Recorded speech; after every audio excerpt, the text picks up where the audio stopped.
Boom! Hello, everyone. Welcome to Call of Cthulhu, Masks of Nyarlathotep. I'm your host, Jack. I am once again joined by Graydon, Evan, Eric, Jared. Matt's in his car, but he's going to be here eventually. And that fucker Peter decided not to join us.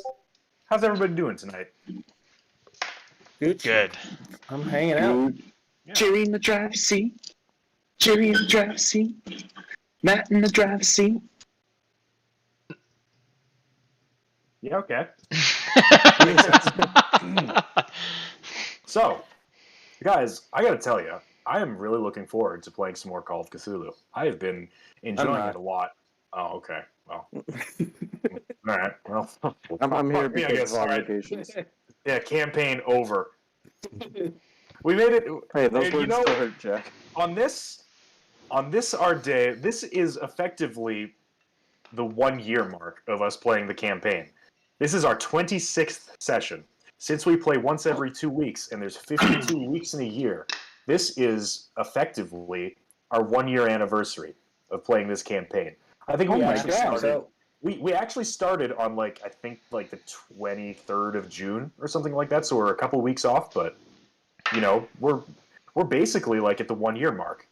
That's crazy. This is the longest I've ever played a campaign my whole life. I don't know if I've ever played one like this consistently. Maybe we're on Star Wars campaign. This is the longest I've gone without having to get my spear stuck between a gate and the ground. Wait, it really doesn't feel like a year since Peru and stuff, especially if you think about Graydon, Matt still, and Peter still have the characters that they made over a year ago. Mm-hmm. That means Graydon hasn't been doing his New York accent for probably at least 6 months. Well, he's kind of gone to a British accent now. Yeah. I adapt to the location. Yep. Okay, do an Egyptian accent. I don't think that's a good idea. Look, I'm so white that if I cover the camera lens, you can still see light getting through. What a discovery. All right. See, I realized that I just never had an accent because I was already focused on doing the dumb voice. I don't even like the voice, but it's what I'm with. Yeah. It's easy to do, and I can go with it. So that's. That's partly about why Leo died, because I couldn't do his accent anymore. Mm-hmm.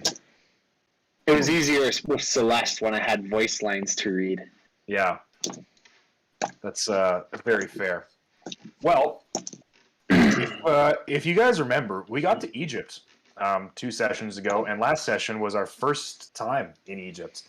Very exciting times, despite you guys having to flee London for fear of persecution.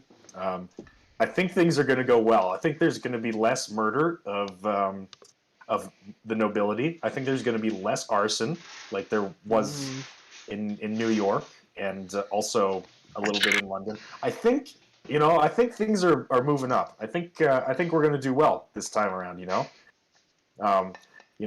Well, I mean, let's just go over. Let's recap. You guys got to Egypt. You debated about checking into a nice hotel. Eventually, you decided to spend a lot of money on the hotel. And don't worry, I'm keeping tabs on that because that might start eating into your cash flow a little bit. But that's okay. That's what we're here for. Upon checking into the hotel, you explored the city a little bit. Clyde met Nigel Wasif, a local newspaper journalist, owns a newspaper called the Cairo Bulletin. You all met Dr. Ali Kafur, who is a expert in Egyptian antiquity and the Egyptian occult, who was really your biggest lead in the case so far and gave you a whole lot of information. You also met Peyton, Evan's new character, who is just a down-home country girl here in Egypt for some reason. Down earth country girl. And I'm sure you also promised that you were going to pay her somehow. So we'll see how that I goes. don't remember that conversation. No, Yeah, I the thought conversation I thought she said she moderately wanted rude. to get paid, and then we were like, well, we aren't really doing that. She's like, well, okay, anyways, I'll come join Yeah, you. I think we agreed no, to split you- whatever we find. You lied to her and told her you were treasure hunters, and then you were like, "Yeah, we'll split the treasure with you." Oh yeah, that's true. Yeah. So So, that's our yeah. problem if we don't find anything. So, You can take that out, I think. with You can take it out. Oh, shit. with that, Forget to mention we have some nice clothes. Turns Oh, out that's the right. camera, but doesn't turn off You- the mic. You can take that out. you all bought some nice desert clothes for stomping Yeah. around in the heat of Egypt. Oh yeah, I forgot that I'm just. Yeah. I'm dressed like what's his name from the Mummy. Brendan Fraser. Yeah, I'm just like Brendan Fraser. I look like a shorty or whatever from Indiana Jones. What's his name? Short round. Yeah, Short Round. Nice. Okie dokie. Just, Dr. Jones. Okay. More white, because I'm from Yeah. England. Hey, Jack, I have a quick question. In the photo, blah blah blah, and in a club in Cairo, can I see what the club is named? It doesn't actually mention in the book what the club is called. It just says Okay. a Right club. back. Yeah. Okay. So I thought that could have been a lead, but if it's not in the Yeah. book, then it's probably not a lead. yeah, I'll give that one to you for free. That's not a lead. Okay, copy that. All right. So we come to consciousness on February 24th, 1925, after you guys have rested up for the night. What would you all like to do?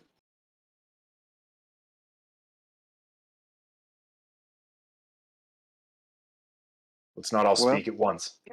I'm thinking, man. I think we should go and see either Mr. Jan William or Mr. Omar. I'm pretty sure we settled on going to see Mr. Jan William last time, so we may as well just go do that right away. Who is that As again? far as I'm concerned, you've just decided it. Jan William, that's a great question. Jan Willem van Hoevelen. He's a Dutch archaeologist who was in service of the Clive expedition. That's You why I didn't. learned- Yeah, you learned of him through Nigel Wasif and Dr. Kaffour. Or you were told that he exists. We were also going to go to the Cairo Museum because that's where all the cursed stuff that we found was being sent. You did go to the Cairo Museum. Oh, that's right. Yeah, That's where we learned all our. But you didn't look for the boxes that you found We'll have to- on the we'll have to break in Ivory there Wind. later. All right. Wait, what? Pip, do you want to go to a museum we've already been to the museum, bro. We were already there. at night where no one else is around? Why? A stakeout followed by a break-in? There's some stuff that I want to see. That's in the back, and they wouldn't let me see it normally. Now, Clyde, that does not sound like it would be a very good thing to do to somebody's establishment. Peyton, right? You're new here. Part of treasure hunting involves taking some risks and kind of bending what is perceived to be local law into what could greater aid us in a much more beneficial discovery to humanity. Clyde, is Okay. this your I like first it. time down I want. here? Wait, can I request that Clyde roll a roll for that? Convince me of that. Just I 'cause- mean, that would be either a fast talk or a persuade roll versus what's Peyton's psychology skill? 10%. Yeah. 10. So Let's do it. Come on, Clyde. Oh my god. I failed. I got 98. Woo! And I. Oh wait, no. 00 is 10, so I failed as well. No, if your psychology skill is 10%, then a 10 wins because you have to tie No. the number. I got a 008. So 8 18. and 00. Yeah. Hey, Wait. no, yeah, How that's do you 8%. Oh shit! Then I passed. Oh shit. All right, well, remember to mark that down Oh fuck. because you'll get to improve that skill at some point. Where's my pencil? Now, Cloud, I don't believe that is exactly how you're supposed to convey. That's not how you're supposed to act in a foreign country. My daddy said that if you're visiting someone else's house, you can't just take your own customs in there and do your own thing. You gotta abide by the rule of law in that house. Clyde, which skill did you use for that? Persuade. What's your persuade skill? 66. Oh, okay. So Peyton sounds that's not a fumble, but it was damn close. Peyton sounds like pretty culturally aware for a girl from the South, like in the 19 My what? daddy was 20s? very wise. Yeah, 1925. Very ahead of her time. Like, congrats, Peyton. Hell yeah. I'm all for her now. Hey man, who knows what would have happened? Grab my door. You okay, Evan? Jesus. What the fuck? You were like, who knows? Who knows what happened? Yeah, I just got a text, so that's my concentrating on the reading of the text tomorrow. Scared that you got like some devastating news for a second. I was like, oh my god. Evan?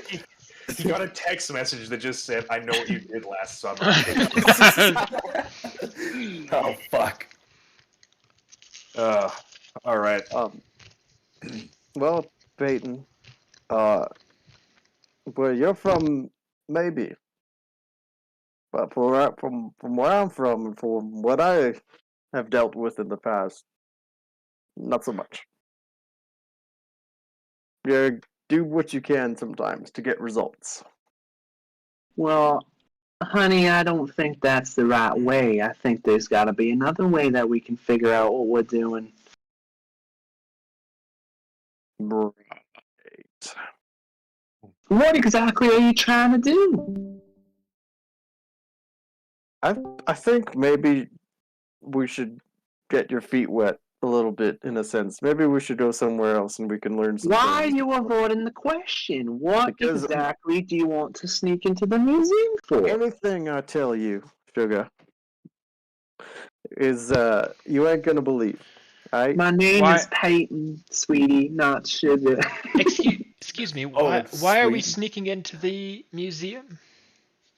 That's what I've been asking him, but he won't tell me. Remember what we? Oh wait, yeah, you were there. Richard, what we found in the basement of the museum in London. Now, Richard was in the Penhew Foundation with the boxes, but you were the only one who saw them on the Ivory Wind on the ship, Clyde.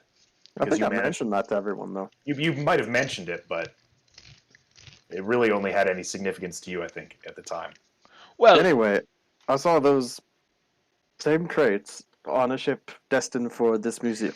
So surely there's something afoot. Well, I do want to remind you that we did talk, and he did say that he was helping with.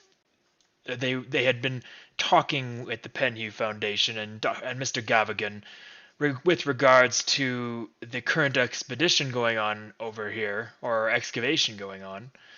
But the doctor there was very forthcoming with us on information and gave me no reason to question. We asked him directly questions regarding the Dark Pharaoh and all that, and where Mr. Gavigan kind of hid away from the question, he was very open about answering it. So Doesn't mean But he doesn't know didn't give something. us anything. I did a psychology check on him, didn't I? I don't believe you did. Shit. I don't I think. should have done a psychology check on him. Or you might have, but you might have failed. I can't remember. I feel like you just took his word at face value, but I could be wrong. I think I did take his word at face value. Yeah. I mean, we can break in, but I feel like we made an ally, and I don't think the museum is necessarily a hot spot for us to break into. I don't think we need to start there. Plus, didn't that doctor literally offer to, like, come with us on our next adventure? We made a homie. I'm not breaking that friendship for anything. What's a homie? Someone you get I along have to with. agree with Mr. Harrison there. As you guys are having this conversation, your table at the hotel is approached by an Egyptian man who introduces himself as like, hello, my name is Salim Naziz. I was told I met your colleague Ruth, and he sort of gestures to Ruth, sat at the table with the rest of you guys, that you may be in need of the services of a reputable guide here in Cairo. I am available for some hours today, should you need my assistance. Why, Oh, go for it. what a gentleman. Yes, we would absolutely, we will absolutely enjoy to have your guidance throughout this city. We're so new to this town. I was curious. Do you know a man named Van William? Van William Van Hevelen? Jan Willem van Hoevelen. Give it to me one more time, Evan. Please, I need to hear it. Van Willem Van Hevelen. With Van Willem Van Hevelen. It's Jan Wilhelm van Hoevelen. Van Hoevelen. J's create Y's in German, and W's are V sounds in German. Jan William van Hoevelen. I may be able to help you with this person that you seek. Who is he? He's an Well, archaeologist. that's a great... There you go. Thank you. Thank you very much, Mr. Richard. He was working on a big excavation for the Penhew Foundation. All right, well, you guys are lucky because Salim just rolled a fucking 6. So, I believe I have heard of this man. He is a disgraced archaeologist from Europe who is here in Cairo. I do not know where he is, but should you wish to find him, I may be able to assist you. That would be much appreciated. Of course.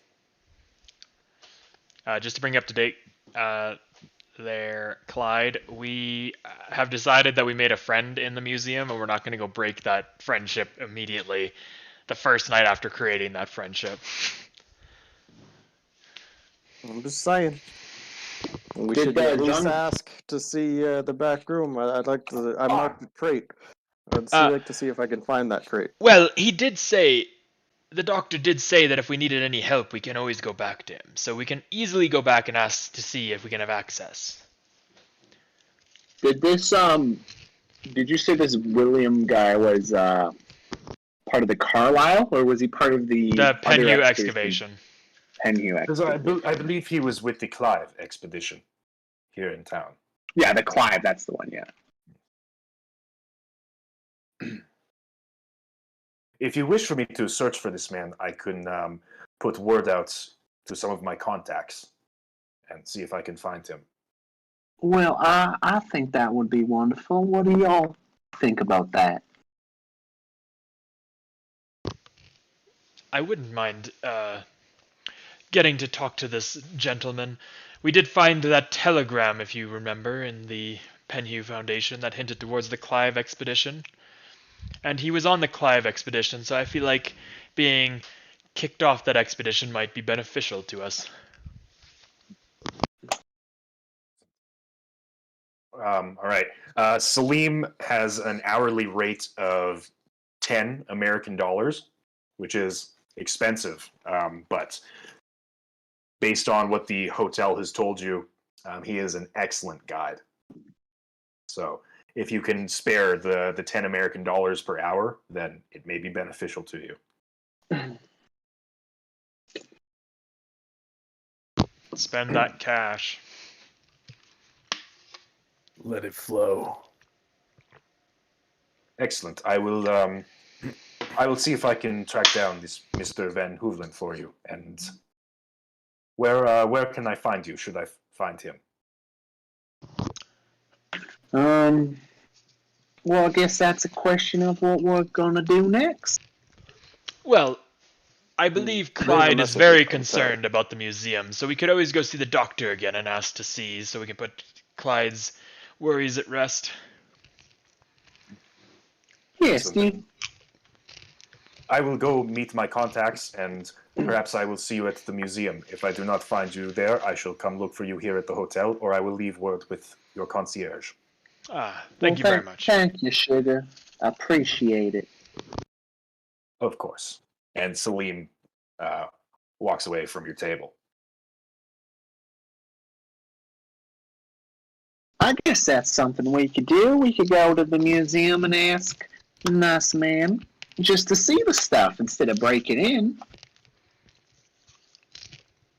I believe it would put Clyde's worries at rest, and then we can move on with this expedition, because the gentleman seemed very helpful, and he was very much so against the Dark Pharaoh as far as we could, or the Black Pharaoh as far as we could tell. Yeah, we'll see what he says. You know, Mr. Clyde, you'd be surprised with what you can get with a little bit of Southern etiquette. Listen here, darling. I grew up in New York. Bringing the accent back. There's no such thing as etiquette, alright? It don't get you nowhere in life. You gotta be up front, and you gotta push your way through. Well, I find that hard to believe. I found y'all what a wonderful group of men and You ladies. pushed your way in, and you got to stay at a hotel with us. I don't see it as that. I see that y'all put out you saw a woman in need and you offered your hospitality. And I'm forever grateful. Peyton, I respect the fact that you got in there and you knew what you wanted and you got it. We've given you board, we bought you clothes, we bought this meal for you. All right. I think we need to go and deal with this museum, because as soon as we hear about the archaeologist's location, we should go see him. I agree. Pip, finish your drink. With your milkshake. Need a chalky milk.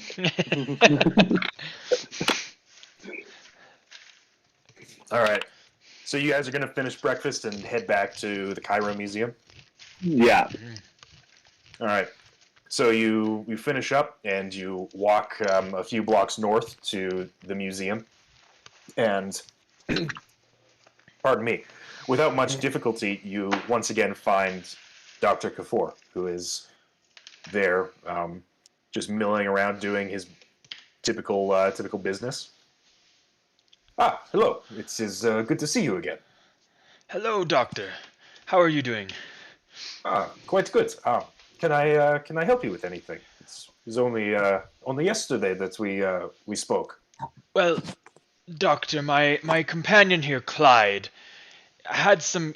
As you remember, we talked to you about the possible issues over at the Penhew Foundation, and with Mr. Gavigan.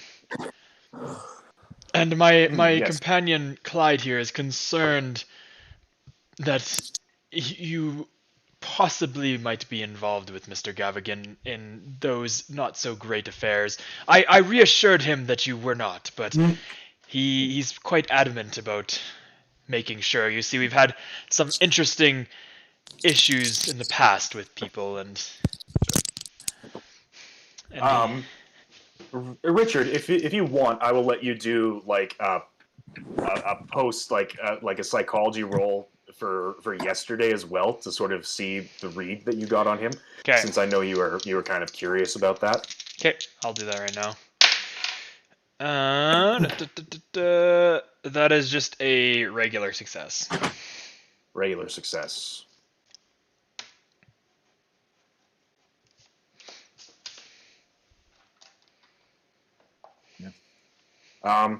Yes, he.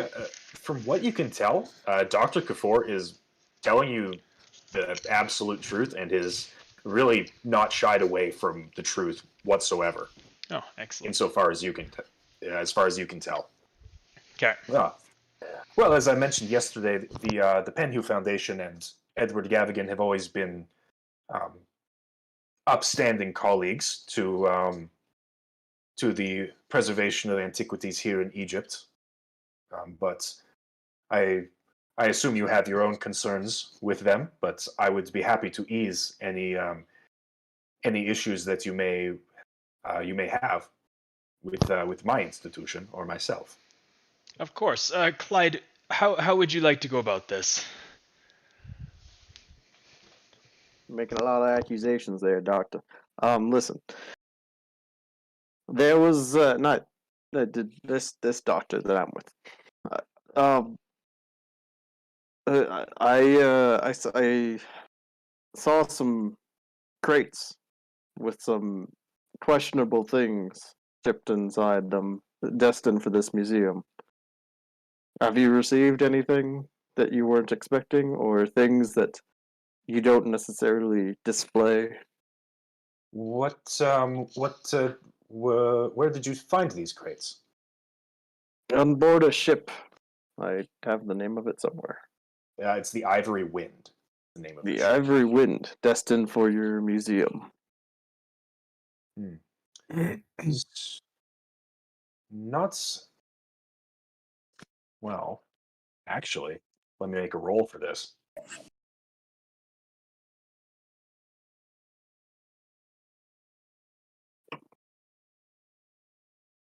Oh, damn! I'm rolling well tonight.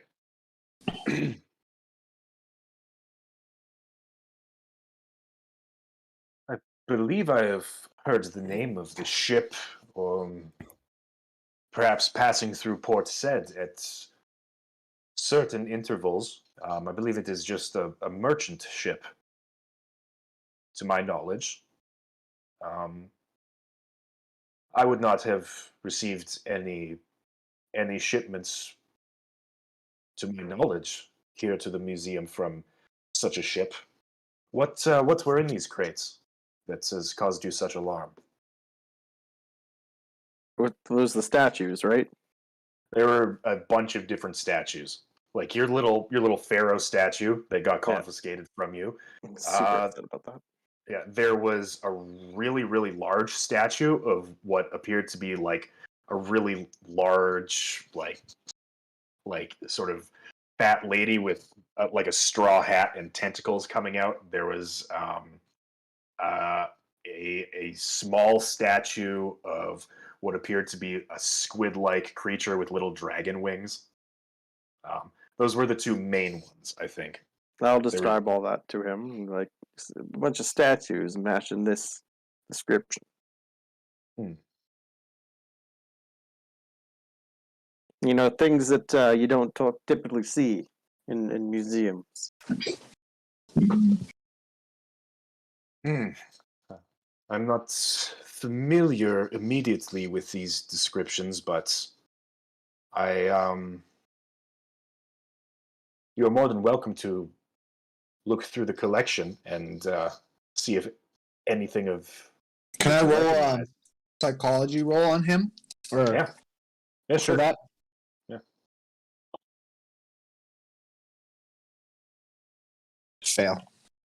Fail. Yeah.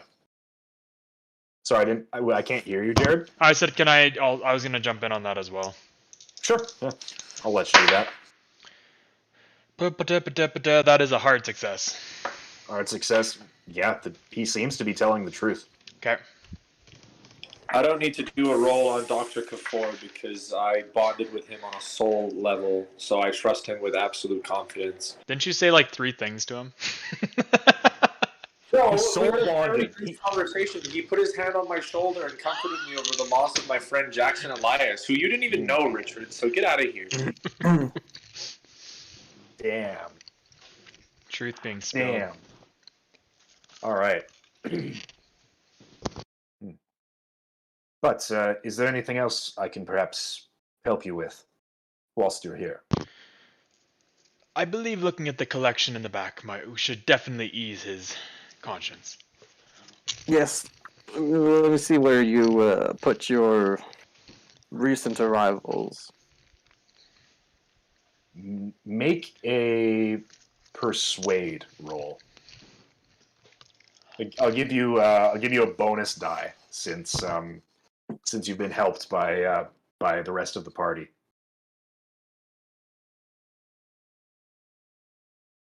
That helped.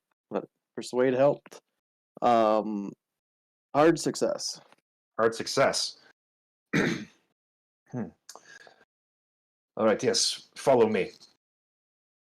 And Dr. Kafour leads you down into some back hallways and down into the basement of the museum, where you come to the large door of a metal vault, which Dr. Kafour begins meticulously opening the various locking mechanisms on it. Takes him a couple of minutes until the vault eventually pulls open and the metal door sort of slides aside, and he flicks on a switch, and you can see that there are rows and rows of like old books and old artifacts here. This is the private collection, some of the more precious things in the collection. You're welcome to look around and see if you recognize anything. I appreciate that, Doctor.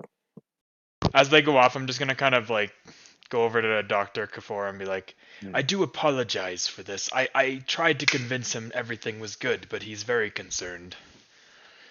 Not at all. If you are dealing with the things that you told me you were dealing with yesterday, then I have every reason to give you as much help as I can. I appreciate it.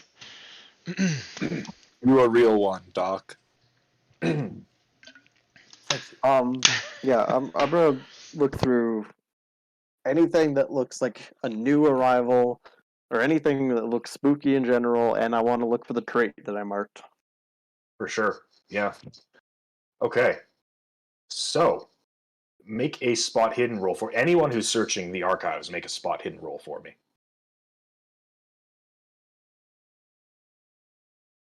Succeed.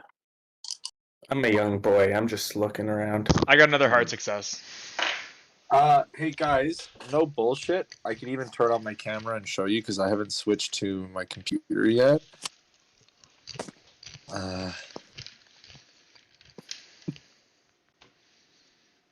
What does this mean? That's a 10, isn't it? No, That's a 100. 10. Yeah. Or So 10, this is the thing. So the way that most people would see that is a 100.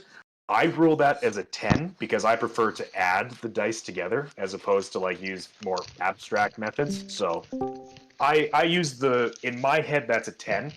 Most people would tell you that's a 100.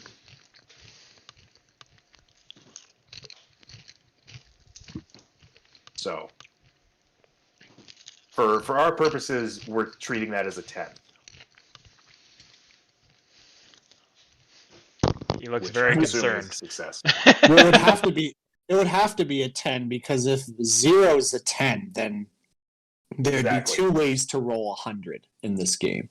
Yeah, so this when we started playing Call of Cthulhu, I sort of mentioned this Hey, that I Google, prefer what's doing it 63 this way. divided by 5? Oh. Hey, sorry, I didn't mean. I thought I'd muted my mic. So yeah, so it's dumb. It's a leap in logic because most people don't really see it as it's weird because the 100 die is marked 0 to 90, and the 10 die is marked 1 to 10. So the way most people read it, if you're following regular logic, you would be rolling 0 to 99 instead of 1 to 100. So there are ways around that. I just prefer to use this dice rolling method because it makes more sense to me. But a lot of people who are into tabletop RPGs would tell you that rolling on this and then rolling a 10 on this, you're actually rolling a 0 on this, which I think is kind of stupid. Yeah. Well, So- 0 and 1 have the same practical function with the way that the dice rolls work, right? Mm. So like it doesn't really matter at that point, at least Yeah. for this game. Sort of. It would be an easy problem to fix, but no dice manufacturer puts a 10 on the D10. Yeah. They put a 0 on the D10, which is Yeah. stupid. Like you look at a D11, or sorry, a D12, it has a 10, it has an 11, and it has a 12 on it. But the D10 goes 9, 0, and 0 is the 10 spot. But anyway, that's me rambling. It's an extreme success for me either way. So Yeah. Wait, Okay. is D12 even part of the regular set of dice that you usually get? It is. It's used for certain roles. It's not a very common die. It's probably the least used out of the set. But I found it. anyways, so those of you who succeeded, Clyde, sorry, I forgot now. Harrison got an extreme success. Richard succeeded, I think. I'm pretty sure Clyde succeeded. All right. Yep. So, searching around, this is a very impressive collection. There's not so many artifacts. It's more of like a library of very old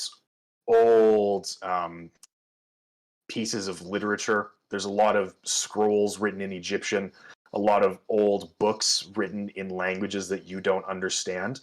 None of you see anything in a language that you know, because I'm pretty sure all of you really only know... Well, actually, Richard, you know some Latin, I think. Yep. You have Latin listed as one of your languages. You probably see a few things in Latin that you recognize. Yeah. But aside from that, probably not much else. And this is basically like a very impressive library. I will say, since you got an extreme success, Harrison. Where is this?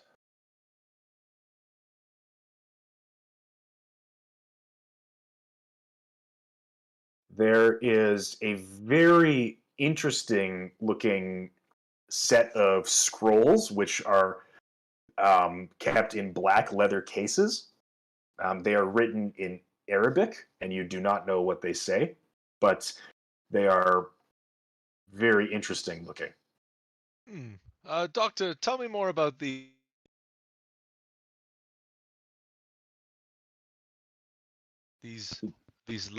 black leather scrolls over here that I've pointing at and looking at, but not actually saying the name of. So I could be talking about anything really, but this particularly interesting item here in front of me. Is the doctor not in here with us? Yeah. Oh, yeah. He would not be letting you guys just wander around Okay. the restricted section. Doctor? I was honestly Are you there? thinking, it's kind of crazy to think that like a curator would let just a group of people the second day he's seen them just like, yeah, see this priceless collection. Yeah. With like a young boy just letting him kind of like wander around, be like, oh yeah. Pip, look, a dagger. An old Egyptian war weapon. This is the last remaining one in all society. Pip, yeah. I would trust Pip in the restricted section more than I would trust Norman. So fair enough. Norman would have burnt it down by now. Yeah. The longest unpopped bubble.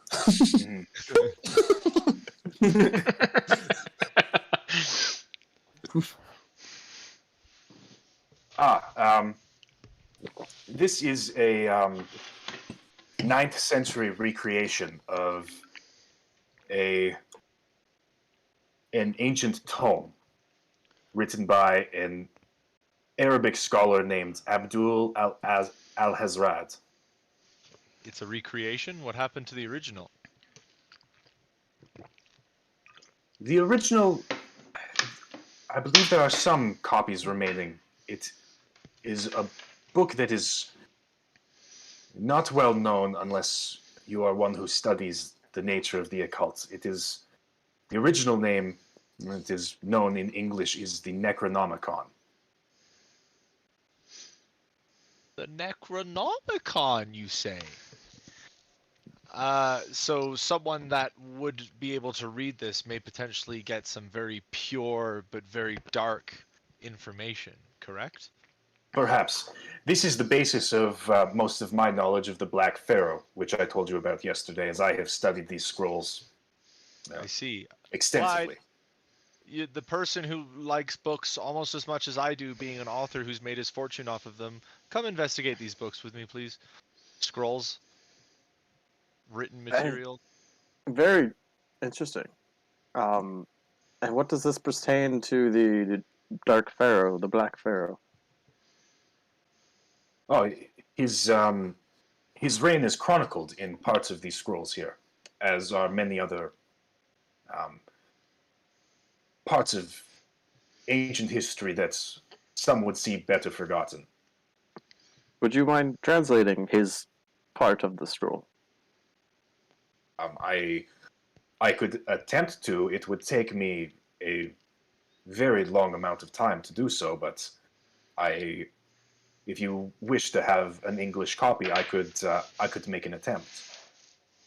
We will certainly pay you for your time for such a task if you would accept that offer, Doctor. It would help to have a monetary incentive. It would be a very time-consuming process to translate to English. That you is pull very together kind. thing, we'll pull together the shmoney. I thank you. I can certainly begin translating the portions that would be relevant to your interests. That would be incredibly generous of you, Doctor. How much do you think would be fair for such a task? Well, I still have duties here at the museum, so I will do some translation in my off hours when I have the time. Should you pay me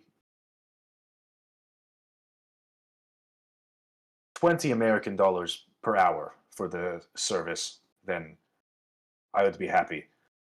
And how many hours do you figure, if you were to take a rough guess?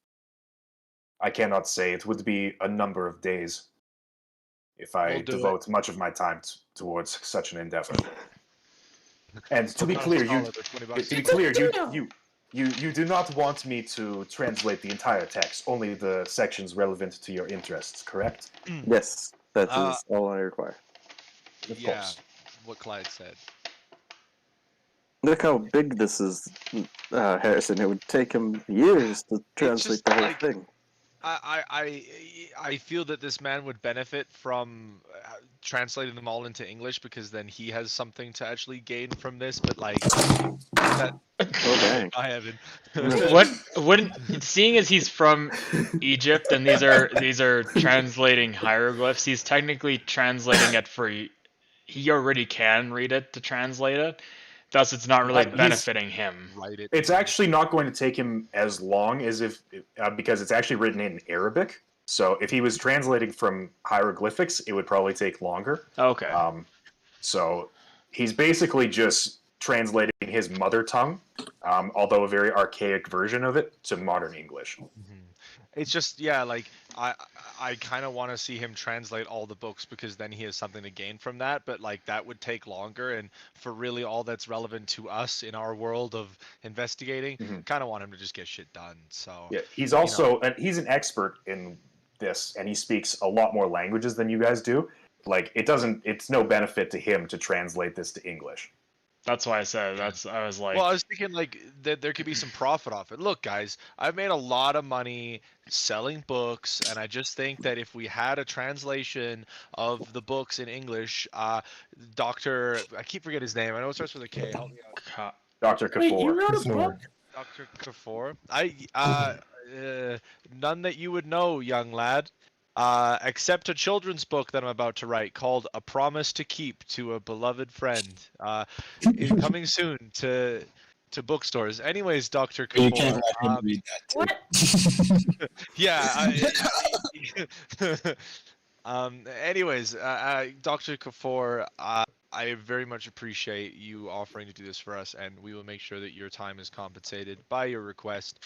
And maybe once you get the preliminary copy that has all of the stuff that's relevant to our investigation, we could pursue a business opportunity of you translating the whole book and then me publishing them and adding them to my epic tales, because it'll be great reference material for when we go kick some bad guys' butts. Any questions?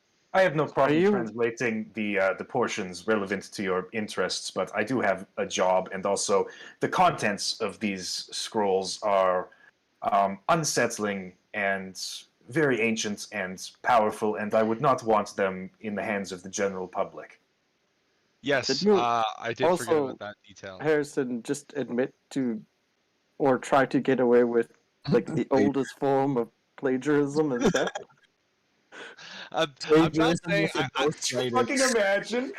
You won't believe the Necronomicon I plagiarized down there.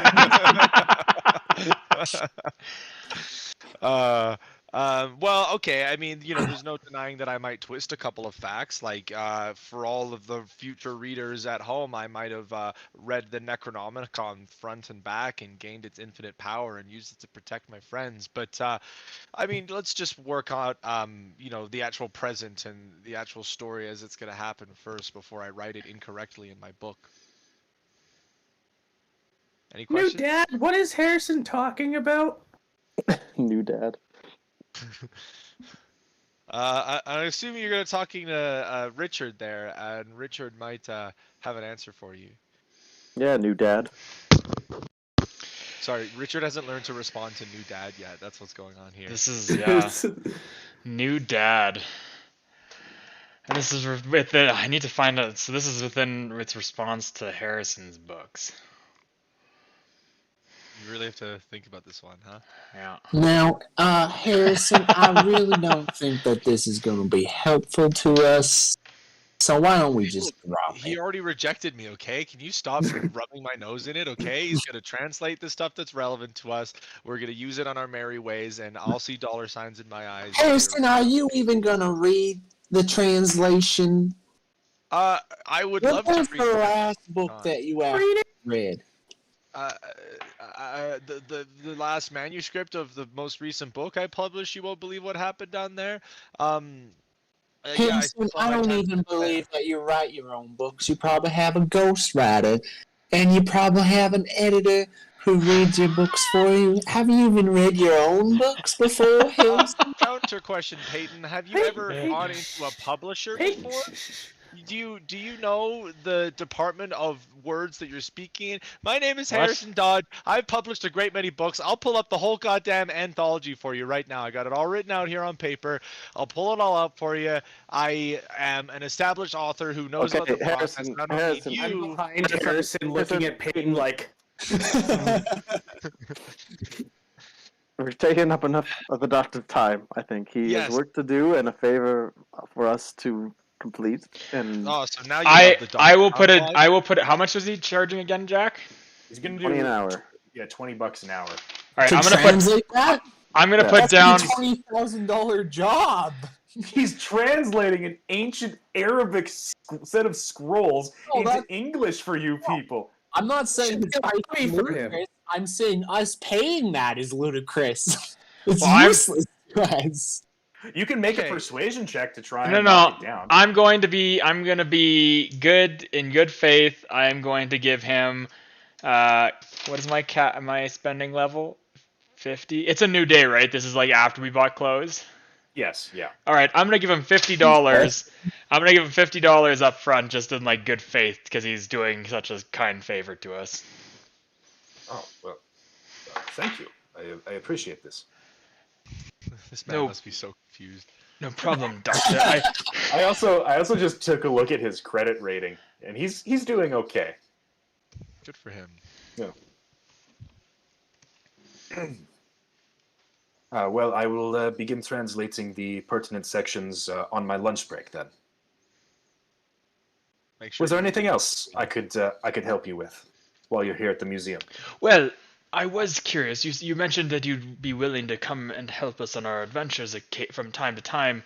We're not going out to the pyramids yet, but you would have the expertise to possibly find that hidden room. Would you be interested in joining us for that? Perhaps. When will you be heading there? We're not quite sure. We're going to go talk to that archaeologist you mentioned. Ah. Yes, then, well, should you come find me, I shall try and make time to assist you. I appreciate it, Doctor. Of course. See, he kind of grabs some of the scroll casings and walks over and sets them down in on a desk within the room. It looks like it's used for studying and sort of pursing over various artifacts and whatnot. Well then, should you ever need me, you know where to find me. And where can I find you, should I need to turn over the completed translations? Currently, we're taking residence at a really nice hotel, the name of which escapes me, but it's really nice. We went out of our way to choose the nice one. The Semiramis, just a few blocks of the museum.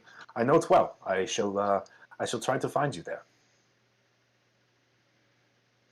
Thank you again, Doctor. Of course. Been a pleasure. Alrighty. Did everybody find what they needed to look at? Are we like out and away from the doctor now? Yeah, if you want to be. Yeah. Yeah. Yes, I mean, the doctor, yeah, maybe he is a good guy. He seems like an alright fella. Well, But, Clyde, I've spent many years studying psychology, and he seemed to be telling the truth based on what I got from him. Well, that's good.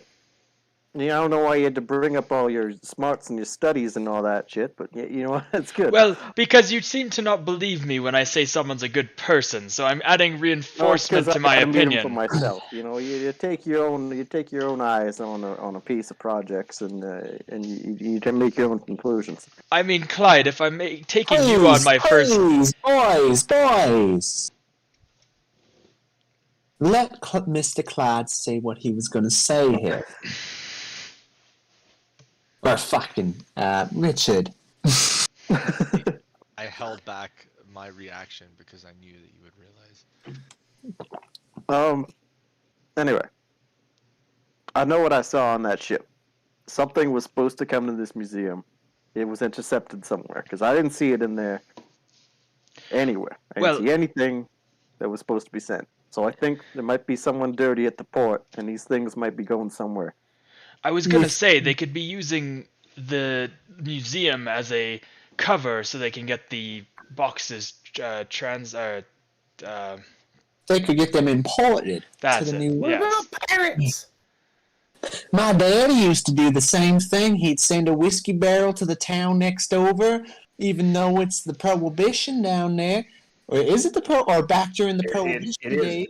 Prohibition, 16th or 17th.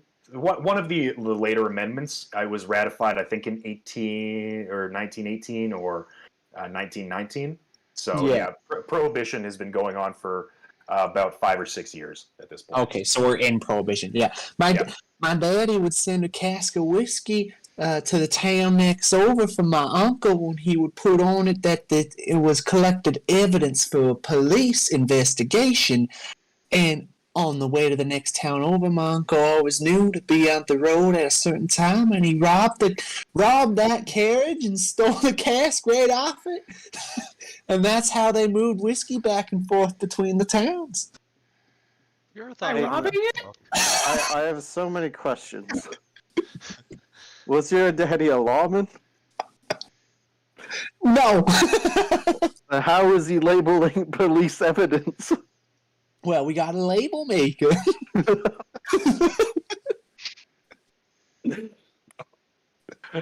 Don't touch police. Police only, no touch. You know, you rich New York folks spend all your money trying to print money, but all you need is a good label maker, and you can make all the money in the world. and a distillery, it would seem. It's funny because in New York there's a huge wave of organized crime because of prohibition and bootlegging right now. I mean, you're 15 years too early, or 10 years too early. Label makers? Yeah, in 1935, Stan Avery, as he was known, invented a machine to make self-adhesive labels with a $100 capital investment from blah, blah, blah, blah, blah. That man was a good friend of my father's. That fucker stole his invention. It's like some D.E. Cooper shit, rewriting history. It's Loki. Oh, God, this game.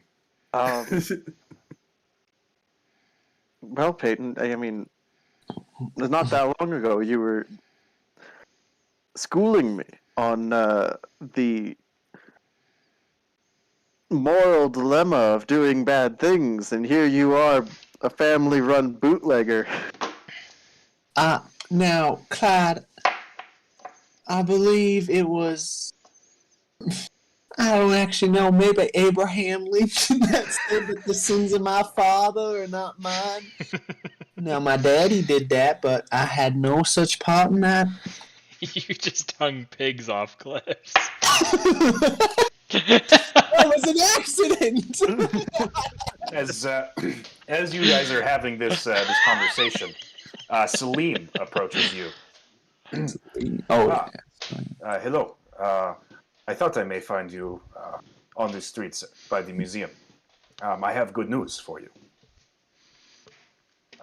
Some of my contacts in the old city have managed to find your Dutch archaeologist. He is living on the Street of Moths in a tailor shop. Living Mosque? on the street? MOSQU? No, the Street of Moths. MOTHS. Okay. Can you take us? I can, of course, yes. Do we go? Yeah. Shall we go? Pip, lead the way, boss. You're clearly in control of this operation. Yeah! Pip, I'm so proud of you for taking the lead. Nice! Let's go! All right. So Salim leads you guys through Cairo, through the busy streets of Cairo with trams passing by, as there is a system of public transit here, of above-ground trams.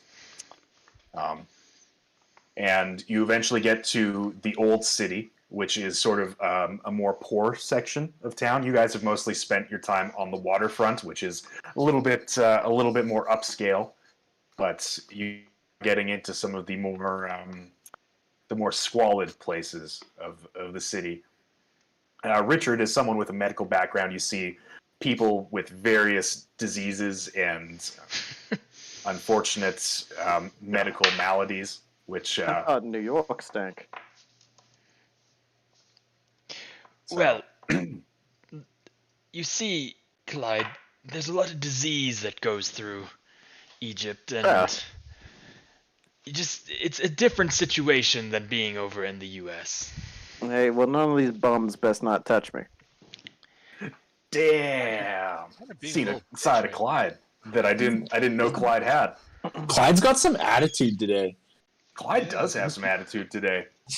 What's wrong? Clyde, did you not sleep well in your nice, comfy Egyptian bed, you privileged fuck? Yeah, dude, those are Egyptian linens. People say they're the best in the world. Yeah. You're The in a nice thread penthouse count's with off all the four fucking people. charts. Show some respect, Clyde. Eventually, you guys make it to a tailor store, where there's an old Egyptian man outside shooing a couple of cats away with a broom. What's the store called?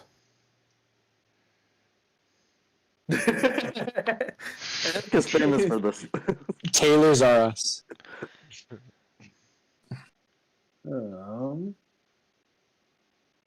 You do not read Arabic or French, so you do not know. Okay, I'll take that Boom. answer. Get fucked. Why is there French? It seems would they have English? So- I don't. So actually, at this point, French is very popular in more populous parts of Egypt, particularly northern Egypt. I think partially because of the French occupation during Napoleon's era, as well as it's just become like a very fashionable language in high society as well. If you ever watch like old or like movies that are set in Egypt in like the early 1900s or late 1800s, you'll notice there are a lot of like French speaking characters, and that's true to life. That's very historically accurate. Yeah. French is one of the girl most in the Mummy spoke French or something at one point. probably. There was Benny, the kind of enemy guy who I think was like French. Oh. Yep. French is still like a huge language across the world. French is a main language in like a lot of countries. I thought it There was you go. dying. That's what Albertans say, but it's really not. No. Well, no, Quebec French in like Canada is like Yeah, going Canadian out. French. But- French but- Canadian but- is very different than. Yeah, but French around the world is very big. Come There's a on, ton of countries that speak it. I mean, you can even down in some parts of Asia, there's a lot of French-speaking groups. I think it's common in Belgium. Yeah, Yeah, 100%. Lots Yeah. of people in the like Caribbean have like lots of islands were once occupied by the French, so there's lots of French. For sure. Yeah, I there mean, was this is totally unrelated to Call of Cthulhu, but people forget We're learning. France was a huge colonial power. They had, all over the Americas, the Indies, and parts of Asia. Vietnam was a French colony for a long time, up until the 1950s when the first Vietnamese Revolution happened. So I think French is still quite common in Vietnam. That's why our French trip in grade 11 was to Vietnam, because they spoke French. Makes sense. Yeah. Somewhere. Yeah, lots of European dialects of French exist. So yeah. Anyways, the more you know. But you get to this tailor shop where the old Egyptian man is shooing some cats away with a broom, and you guys notice that there's like a few like stray cats around normally, but there's quite a number of cats like sitting in windows and up on the roof of this tailor shop. Pip gets hyped. I'm gonna go pet a cat. All right. You pet a I'd cat. stay away from those cats there, Pip. My daddy always said when there's a lot of cats, nothing good happens. Patton, I think you might remember a little concept called childhood innocent. Let the damn kid pet the cat, and if the cat has a disease, that's just a learning experience. It's just part of life, okay? That's not. I was talking in the more superstitious stance there, Mr. Harrison. Bro, we're in Egypt. If it's superstition, it's because cats are like basically gods, okay? I think everyone is fine with there being cats here. I don't know. That guy was just hitting one with a stick. Okay. I'm just gonna hold up one of the cats and be like, "He is a god." All right. Did you ask if we can keep him? No, I said pet him. Oh. Now I'm gonna ask if we can keep him. now, Richard. now listen, Pip. When we get back to our home, we can get a cat for sure, but these cats, there is the possibility of carrying disease, and as much as I am very capable of taking care of you in the medical standpoint, I'd rather not have to put you through that. This is Egypt. I highly doubt there'd just be like feral, disease-ridden cats running around in a place where they're highly regarded. Generally, I think that's actually a cultural stereotype that Egyptians like really regard cats really highly. Like They were- they were used to in ancient Egypt at least, but like I assume they at least are like chill with cats. You when know? I was They're it, just when kinda my like, they're chill. in my ancient civilizations class, when we learned about Egypt, it was like ancient times they were very much so worshipped, mostly because of the gods. But I don't know any in like current times.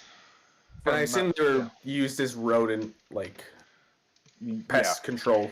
From what I've learned regarding ancient Egypt, apparently like cats were like important, but they weren't like worshipped or anything like that. They were No, they were like held in represented high regard.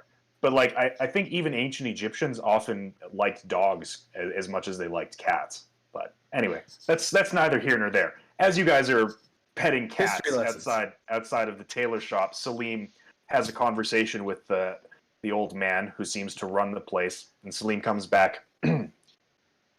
It would appear that your archaeologist friend is renting a room from the proprietor of this store, and his lodgings are located in the back of the shop. He has given us permission to go and meet with the archaeologist should you still wish to meet with him. Yeah, all right. I thought he was gonna say that he gives us permission to just like look through his things. I was gonna be like, sick. So they No, they're yeah. I was just looking on like an Egyptian museum website. They were believed to be magical creatures capable of bringing good luck and protection, as did the gods that they were associated with. There you go. And then dogs were valued for their ability to protect and hunt. So they both were used for protection. Cats were a little bit more sought after, but they both represented beings of god status. You're both good boys and good kitties. But then that would counteract Peyton's comment of like bad luck regarding them, because in Egypt they would be regarded as good luck. Yeah, but from the U.S. standpoint, I think her saying that's still valid because it is superstitious in the U.S. Well, black cats in the U.S. Black cats, but it's still cats. I feel like if you're superstitious of black cats, seeing a lot of cats is also superstitious. Like seeing a bunch of fucking crows, you're like, something's not right here. That's true. I don't enjoy seeing a bunch of crows. I love crows. So I like crows. It's a sign of Odin. Mm-hmm. Anyways, you guys are led through the tailor shop, and as you go through sort of the front foyer, up on shelves and underneath like some of the sewing machines and stuff like that, meow. There's a few other cats like just milling around in the room. Yeah, this is a good room. This is a bad room.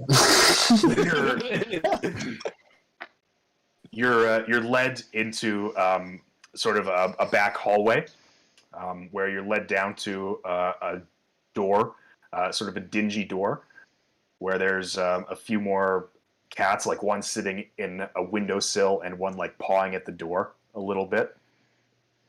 And the proprietor of the establishment knocks on the door, says a few words in Arabic, and then walks off. And then a few moments later, the door opens, and you are greeted by a white man, sort of a little bit on the paunchier side. He's got sort of reddish brown hair, like very nerdy glasses on. He has sort of like a very light beard that he sort of keeps not super well kept, but it's also not that long. And he sort of greets you as like, Hello. How can I help you? Yes, hello there, sweetie. We are. Now, what would you say we are? I look at Richard. Well, we are an investigative group. Oh yes, we're an we're an investigative group. We're investing in Cairo. And we're looking Bitcoin. No. and we're looking for some more and we're looking for some more information regarding the Clive expedition. I heard that you were we heard that you were an archaeologist on the expedition, and we just had some questions for you there. Oh yeah. Hello. Well, my name is Jan Willem van Hoevelen. Pleasure to make your acquaintance. What can I call you? Well, my name is Peyton. This is Clive right here. This is Richard. This man behind me, standing slightly off to the left, is Harrison, and this young little lad is Pip. I see. Well, yes, I would be willing to talk to you a little bit about the Clive expedition. What is it you are interested in? Well, by all means, go for it. Oh, you're such a gentleman. I was actually going to direct him to you for the rest of this conversation. Are we just standing in their doorway right now? Yeah, he kind of motions you into his little room, and you can see it's like kind of crappy living conditions. It's like not even a bed; it's a cot. There's like a little end table or like a table and a chair. He's got like a few books and an oil lamp to keep the place lit up, and also like a couple of candles which are jammed into wine bottles. You can see that there's sort of like a lot of recycling in this room. It seems he's repurposed some of his bottles to turn them into a source of light by using them as candlesticks. And it's a little bit smelly in here. It smells like alcohol and body odor. Oh, basically. good. Are there cats everywhere? There are, in fact, a few more cats milling around in the room. And as one like hops up onto the table and meows, he kind of like shoves it off the table. It's like that. Swears a little bit in Dutch. Pip, hold yourself back. Pip, I heard you. Disgrace. No, God. What? Sorry, I didn't hear that, Eric. I heard you were a disgrace. Oh, Pip. I apologize. What? Pip, you don't necessarily. You say that behind their back. No, you don't What? necessarily say that to their face. We have questions to ask, and we don't know the whole story. He might not be a disgrace. It might just be what Obviously, sir. You might Obviously, not be a disgrace. Obviously, sir, we've heard some things about you, and we wanted to get the full story from you before we came to any conclusions. Did you just come here to my room to insult me? No, sir, absolutely no. not. It might seem that we really like gossip, but there's a method behind our madness. We are a group of investigators, and I don't understand. Pip will tell you when you're older. And my understanding is that you were let go from the Clive expedition, and it just so happens that the Clive expedition and its ancestor, the Carlisle expedition, are the subjects of our investigation.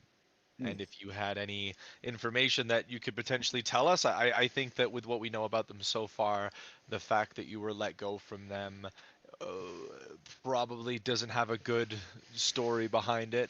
And if you have anything you'd like to share with us, we would greatly appreciate it. Whoever's in the room, make a psychology check for me. This guy's about to fucking kill us. Thanks, Pip. Failed. Pretty disgraceful role on my part. Psychology. That was a critical success, Jack. I got a hard success. Wait, Yeah, I failed. 1/5 of 10 is 2. That means I got a crit success as well. There you go. Those of you who succeeded, particularly Richard and Peyton, you know a good way to get somebody like this talking and keep them in a good mood is to buy them dinner and buy them drinks. He seems like the kind of man who likes to drink and looks like he could use some hospitality. Well, Jan Willem, would you be interested in joining us for a dinner or some drinks later? And we can maybe discuss it then. I feel like we've kind of started off on a rough footing here. You see, as soon as you say that, he perks up. It's like, oh, well, I would be honored to be your guest at dinner. What time is it? It's kind of like, it's like early afternoon at this point. Yeah. Well, we're staying at a wonderful hotel, and it's got an absolutely gorgeous restaurant that I haven't even tried yet myself. Shall we say 7 o'clock tonight? I will be there. What hotel are you staying at?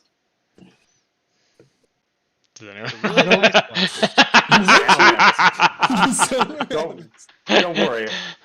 I got it all up here, so I'll keep you guys. I'll keep you in check. I liked how we all went completely silent. We're like, come on, someone step up. I was thinking, man, we should really know where we're staying. We're sending a lot of people there, a lot of mail. Well, I mean, it's clearly on Beacon. I feel like I could just say the really nice one every time, and they'd be like, "Yeah, that one." Samaramis. The Samaramis. The samurai. Silmarillion. Spyro. Yep. We'll see you at 7, and if you get there before us, just tell the front staff that you're there for the whose last name? Or wait, Richard. What the fuck is half your last names? Mason. Just ask for the table for the Mason party. Yeah, I'll see you then. We'll see you, my friend. Hey, buddy, just quick question before we leave. Yes. What's with all the cats? They've been quite consistent the past couple of weeks. I'm not entirely sure why they're seem to be here. Couple of weeks. But wait, I stopped dead. Peyton stops dead in her tracks as she's kind of walking away at that and turns around. Now, what do you mean by last couple of weeks? This isn't the norm? Did you just start staying here? I've been here staying in this room for a number of weeks now. They seem to have been here for most of the time that I've been. Oh, I see. So it's not like they just started showing up out of the blue. I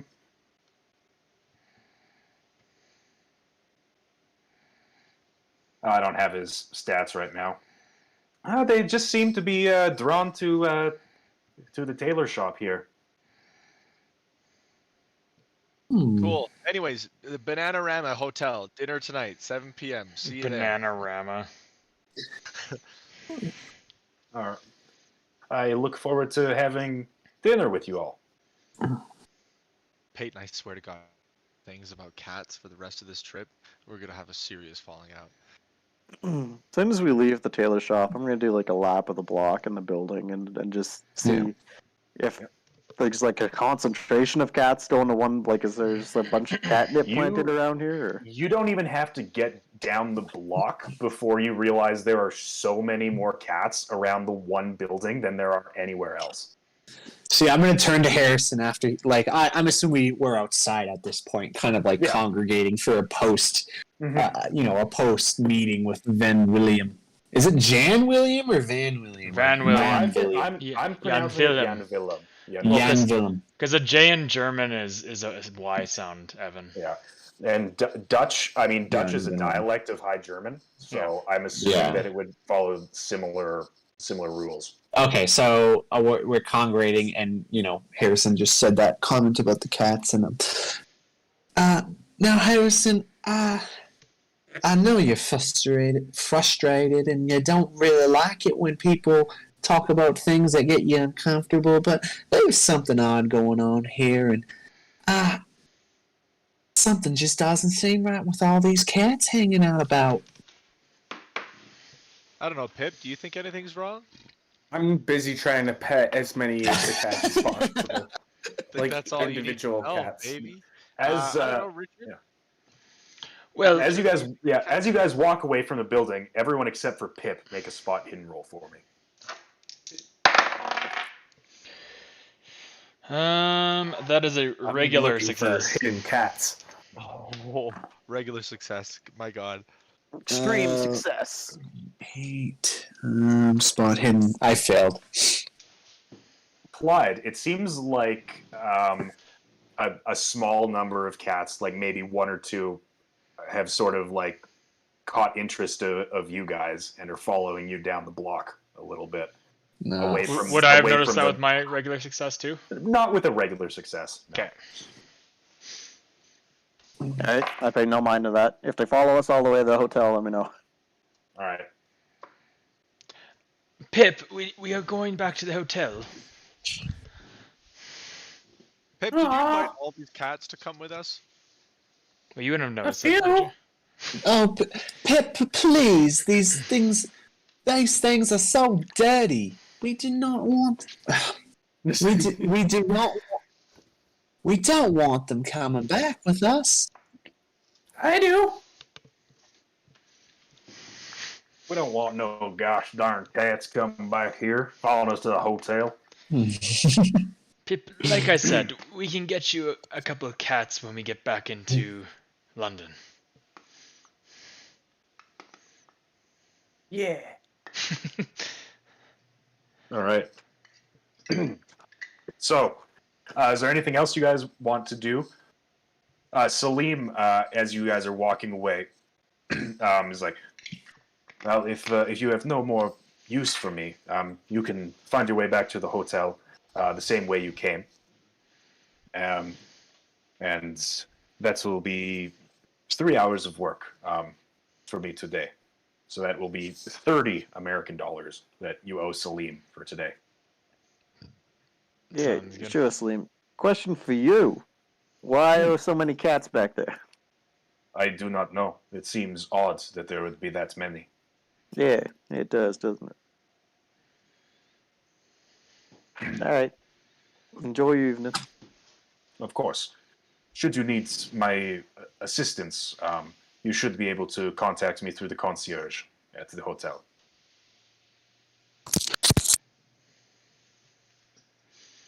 All right. So, if you guys have nothing else to do, we can cut to the hotel and to your dinner with Jan Willem.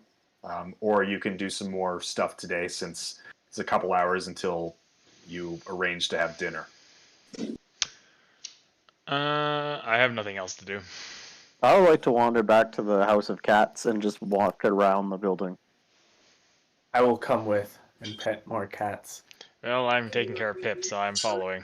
Go back to the hotel. Is there like something that's attracting them? Is there like are they congregated to one spot? Are there? They just seem to be around the building, in and around the building. They seem to be chilling. Is there a basement somewhere? Not that you saw in the time you spent in the store.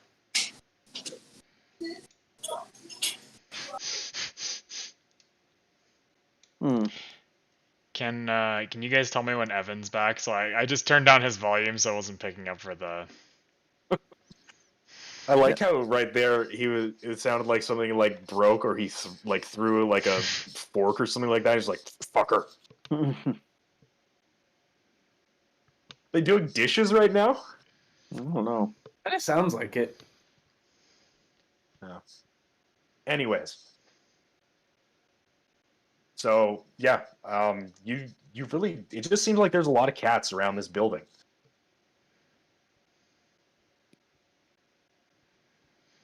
Okay. Do they see like are there any other buildings around that look like they have any large quantities of cats around them? I mean, you might see like the odd cat here or there, like just on the street, but it seems like this building is like a mecca for cats. There's just like there's a few more even now than when you first got here. It seems like a few more have come.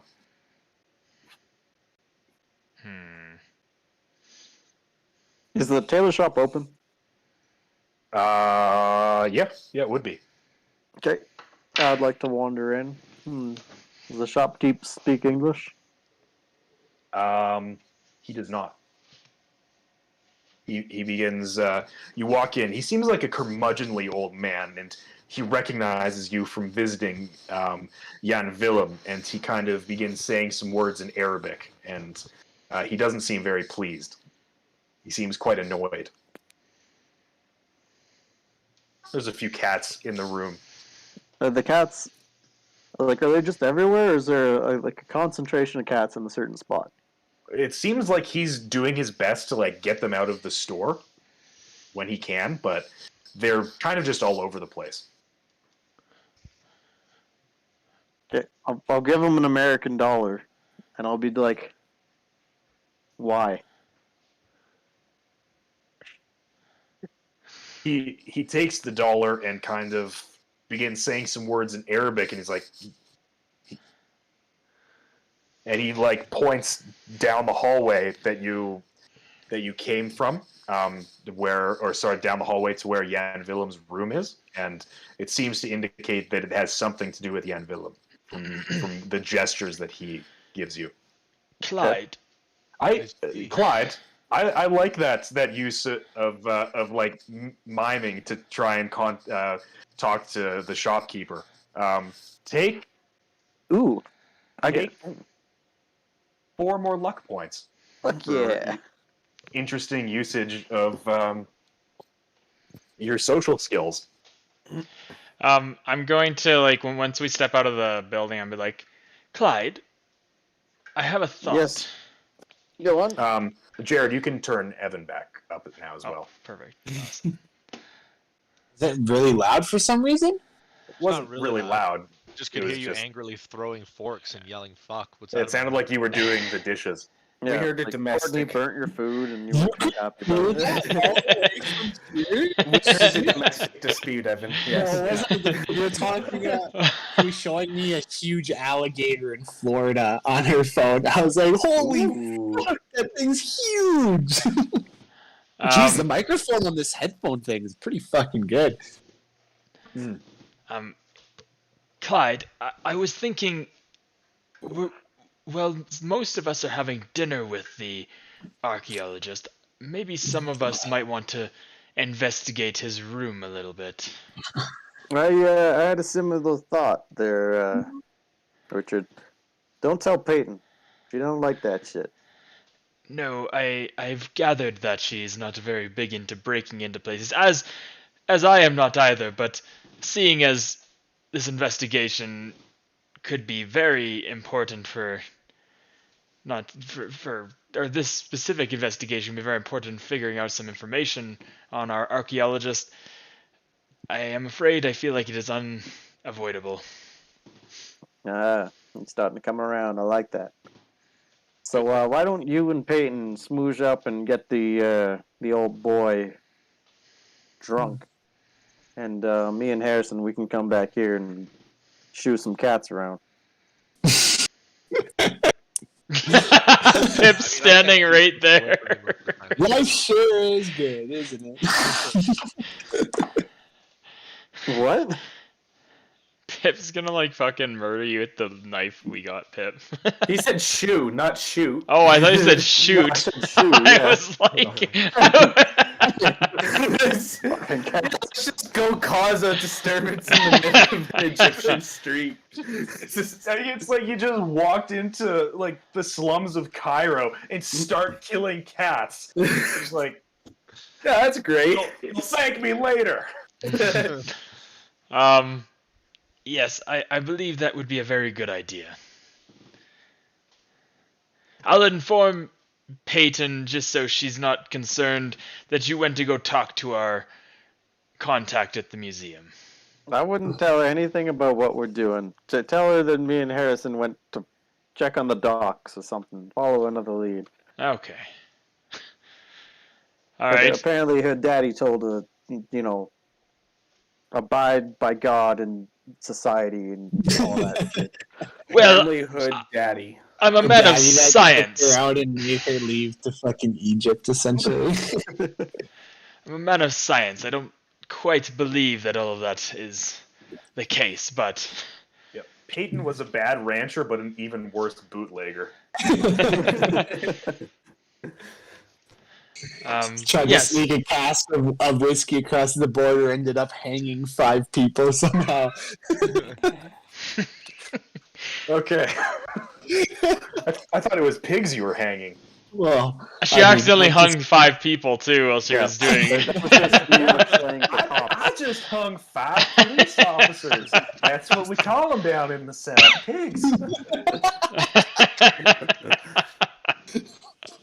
So, a few hours later, you all get back to your hotel. So, who's having dinner with Jan Willem? I will. Talk to Harrison before dinner and all that. I'm assuming since Richard's having dinner that Pip will be as well. Pip wants dinner. I'm just gonna sit at the kids' table. Pip's turning bougie as hell. Oh no! See now. What have I done? What have I created? This is a medium rare.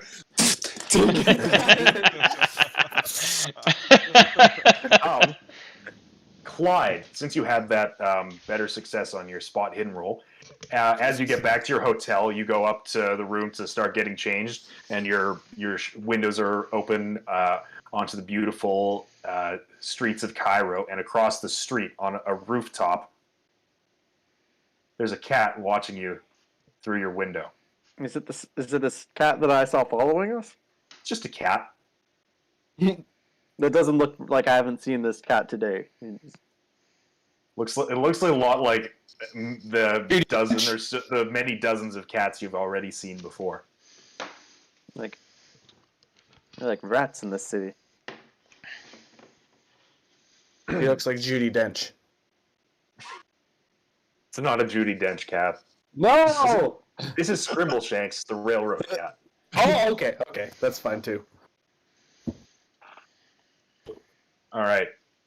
So around 7:00, Richard, Peyton, and Pip, you all sit down, and you are greeted with Jan Willem van Hoevelen, who has put on some nicer clothes and has done something about his body odor, although he still looks a little bit not entirely cleaned up, but more presentable than when you saw him earlier in the day.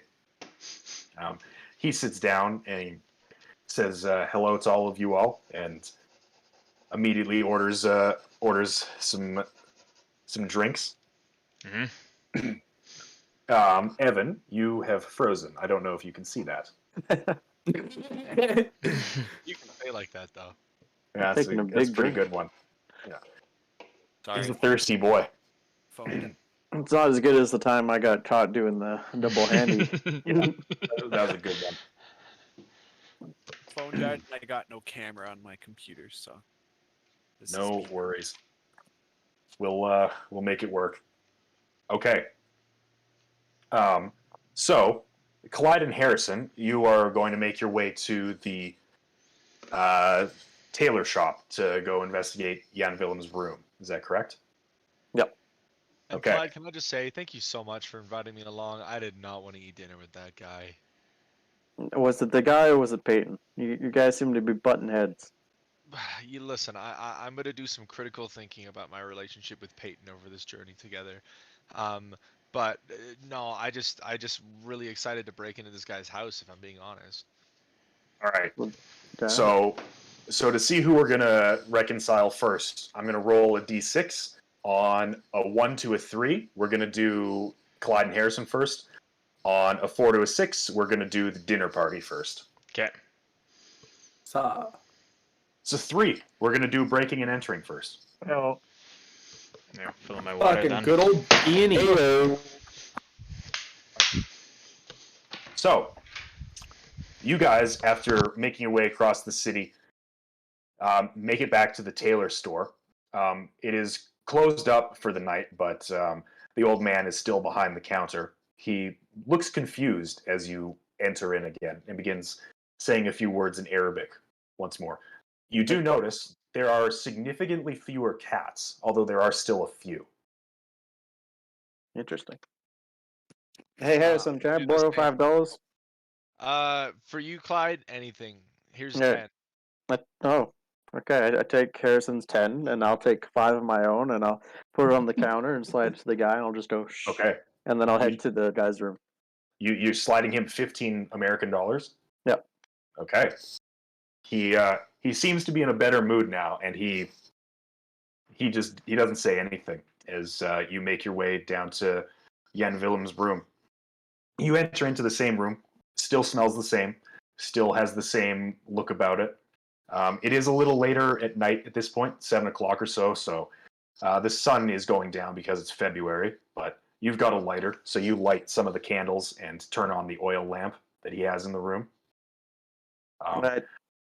Harrison, look around. I I don't know what we're looking for, but look under the Uh, bed and drawers. Sure, make a spot hidden check for me. Okay, I'm gonna have to re-roll, which sucks because that would have been a success. I succeed. Okay, I succeed as well. gotcha. Actually, sorry, I'm gonna push luck to make it a hard success because I rolled right on my hard success threshold point. So I'll just use one Just luck. one point of luck, yeah, sure, you can do One that. single luck. Okay. One moment.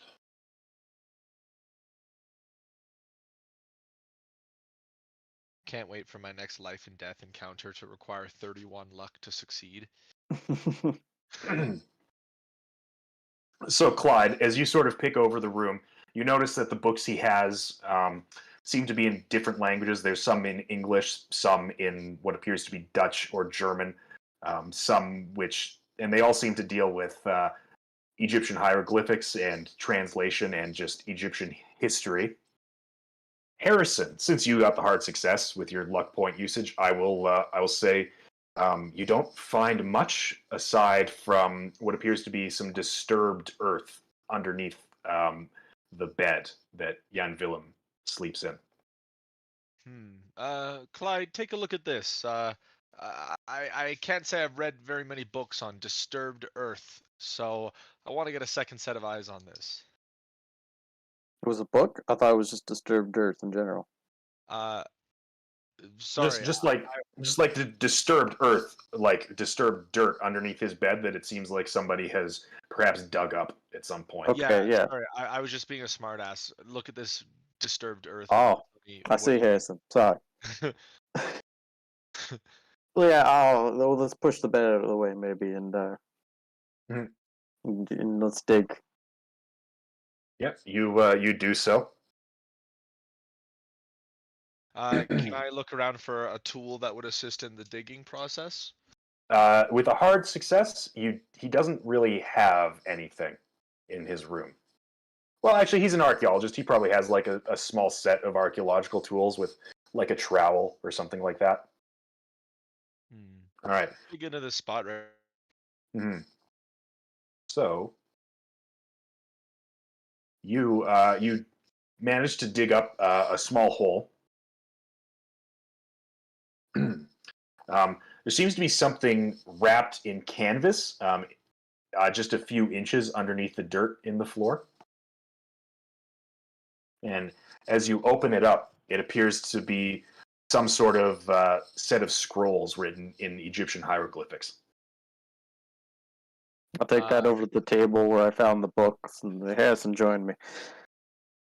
Is there any notes that he's made? Is any progress in translating what?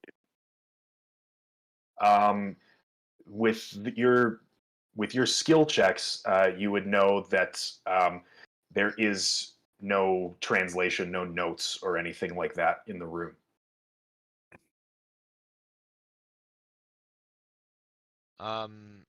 It came in some sort of packaging, right? It was like a canvas roll that had the Yeah, it scrolls was inside of like a piece of canvas that presumably he had put there because it's like modern canvas, but they're holding what appears to be very, very old Egyptian literature, effectively. fear the repercussions of taking this with us, but that's still kind of what I want to do. I couldn't agree more, Harrison. So I'm going to try to take a piece of paper that he's got laying around and, to the best of my ability, draw the hieroglyphics on the piece of paper and try to match it. It is a long scroll. It is like a set of a lot of work that would take a long time to translate. It's not like just like a single scroll that you can copy down. Okay, I thought it was this little thing. No, it's quite a large like manuscript on like I think a set or two of scrolls. I say I'm thinking what we should do is we should take just the scroll paper, wrap something else in the canvas so that at least if he checks to make sure it's still there but doesn't actually investigate it, he'll hopefully be fooled. Take it, see if we can expedite Dr. Kahir? Kafour. Kafour, damn it.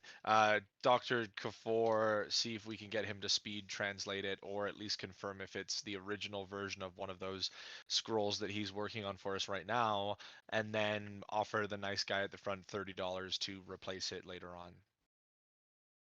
I mean, that does sound like a lot of extra work, but like, I want to take it so I can see what it is, but I kind of think the guy's gonna find it like really soon. Like he'll probably check it again before we can ever get it back there, and getting it back there is also a lot of effort. Yeah. Right. So you're gonna leave the scrolls here in the room?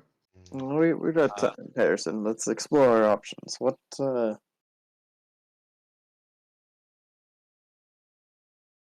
can we do? Can we write down, like, can we take some paper and write down enough details about the scroll that we could like use it to reference if it's the same scroll as what the replicas are in the museum? Make a. I would say there's probably enough blank paper here in the room. He would probably have that. It would probably be. It would be like an art craft, like forgery roll or something like that to like copy down what you can see, or like a good portion of what you can see. Leon, are you a good artist? Oh. Sorry, I just was thinking about an old friend. Clyde, are you a skilled artist, would you say? Thinking about an old friend who got shot in the streets of New York. Yeah, I know. Weird premonition to just happen. No. No, I'm Okay, not. well, I mean, we'll just work on it together and do our best. How's that I could sound? play the harmonica kind of shitty.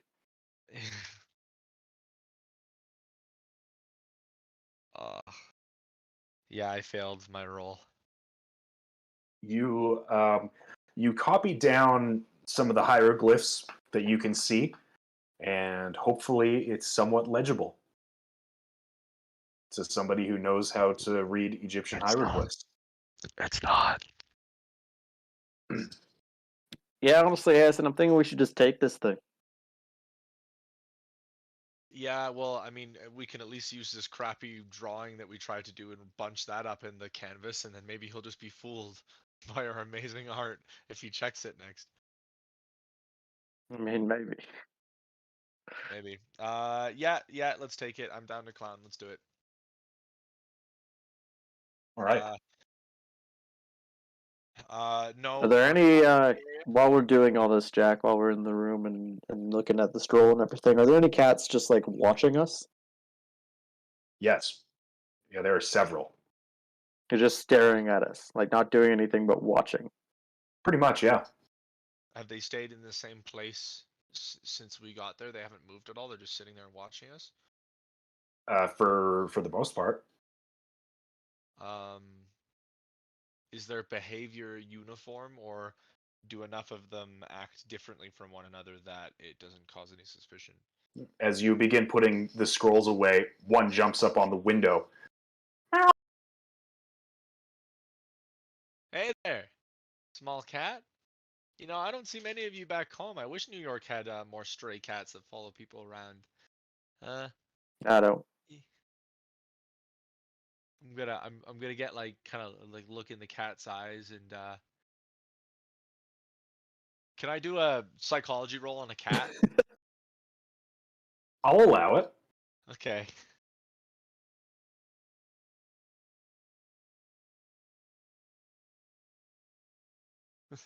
I failed. You failed? Yeah. Okay, one moment. That's probably one of the best things I've heard this week is, can I do a psychology roll on a cat? I was totally expecting to have like the role of my life, like get like an extreme success, and then like Jack just be like, "It's a cat." That is definitely a cat. No doubt there. Yeah. The cat tells you the lores and secrets of the universe. Mhm. Your mind expands as your intellect grows 10 points. Harrison, let's try something. Humor me for a second. Bastet comes down As from you above. look down at the cat, Harrison, it takes a swipe at you and hisses. Oh, dude, come on, that's just rude. This cat's gonna KO you. Yeah, no kidding. I've barely taken any damage on this entire adventure. I mean, you're probably a little bit more frail than I am, Clyde. This Pardon me. funnily and like hilariously, the cat actually got a hard success on the scratch. Shit. Sorry, I forgot that it was combat. Do I roll for damage, or how does that work? I mean, you can certainly try and dodge or fight back if you want to hit the cat. No! I don't want to hit the cat. Pip's voice rests in your ear. No, don't do it. Crashes through the window. Rich is at the table going, where'd Pip go? He was just here. I rolled under my dodge, so I assume I succeeded. Is that? Did you have a regular success? Math. Ew. What's your Write dodge? down the What's your value. dodge skill? It's my dodge skill is 35, which means half would be 17 and a half, and I rolled 22, so it's just a regular Okay, success. so the cat had a hard success, which isn't enough for you to dodge out of the way quickly. You pull back, but the cat does do 1 point of damage as it slashes you across the cheek. Oh my gosh! Well, it could have been my eye. Watch your manners Harrison, there, kid. Harrison, let's try something. Let's entertain me. Go to that side of the room, Okay, going to the side of the room. and I'll go to the opposite. Are the cats? I'm holding the scroll. Are the cats looking at anyone in particular? They're kind of looking at both of you, but they seem to have a little bit more attention towards you, Clyde. Harrison, catch. And I'll throw him the scroll. You're throwing an ancient Egyptian scroll across the room. Well, I mean, a gentle toss, yeah. Gentle I toss. imagine this room is no bigger than like 10 feet max. I'm thinking if I want to be mean and make you roll a throw check, is all. Can I interject and suggest that we just cross to other sides of the room and watch the cat's eyes as we move? I don't know what you think's gonna happen if you throw it. That one of the cats is gonna leap out and try and catch it. I think he's seeing if it follows the scroll. Yeah. Uh-huh. And not just the people. For the purposes of this, we'll say that Harrison catches the scroll. Nice. Cats are still looking at you, Clyde, but they do seem to have some attention towards Harrison now. Interesting. Granted, it could be that they are reacting to someone having thrown something across the room. Sure, but they've been pretty chill up until now. With everything we've been doing, digging and stuff. Says the guy with no cat scratch mark on his face, though I guess. Yeah, well, I didn't go and try to give butterfly kisses to the kitty. All right, Harrison, give me that back. Yeah. I'll take the scroll and I'll kind of pocket it on the inside my Yeah. chest. And let's try to cover this up and drag the bed back. All right. Hold on. Yeah, you clean up the room fairly well. Unless we make it look as if it's been broken into. Yeah, but the guy up front was obvious. Presumably has been here for a while, and I think he might live either here or nearby. Yeah, I guess. I mean, even if we make a tip of just his room, I guess that just doesn't really work. Yeah, no, we'll clean it. We'll tidy up nice. All right. As we move the bed, can we? I want to check under the mattress as well, just to be safe. Sure. Yeah, there's nothing under the mattress. Okay. I'll blow out all the lights. Left the room as best as where we left it as we could. Okay. I'm taking the stroll.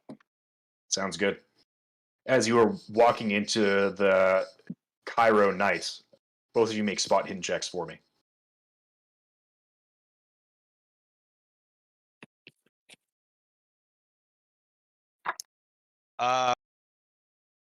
Forgive me if I roll right on the number. It's a fail. It's right? a regular success. Oh, okay, cool. Well, yeah, I'm good then. I've succeeded. I also succeeded. As you leave the building, seem to be a good number of cats beginning to follow you. Let's take separate routes home. Hey, Clyde. I need you both to make sanity checks for me. Sanity checks. Fucking cats. You are getting slightly unnerved by the fact that a plague of cats are beginning to follow you wherever you go. Fail. Cat nados. You both take 1 point of sanity damage. It would raise Pip's sanity, honestly. You'd be thrilled. Loss. Pip gets like a health bonus. You also both see what appears to be a woman quickly dart down an alleyway. As you look behind you to witness the plague of cats. Clyde? Follow the swift woman or not pick any fights tonight?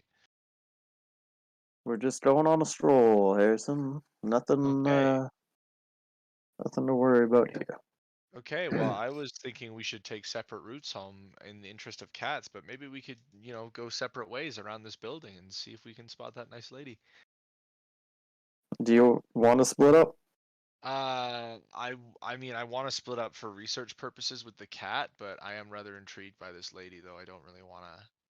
Just remember last time I went into a dark alley after someone who was coming after, or that I saw, I almost got impregnated by an alien, so, It wasn't an alien. It was a fish monster. Anyway, it didn't happen to Richard. It happened to Leon. We're all seeing ghosts tonight. I get it, okay?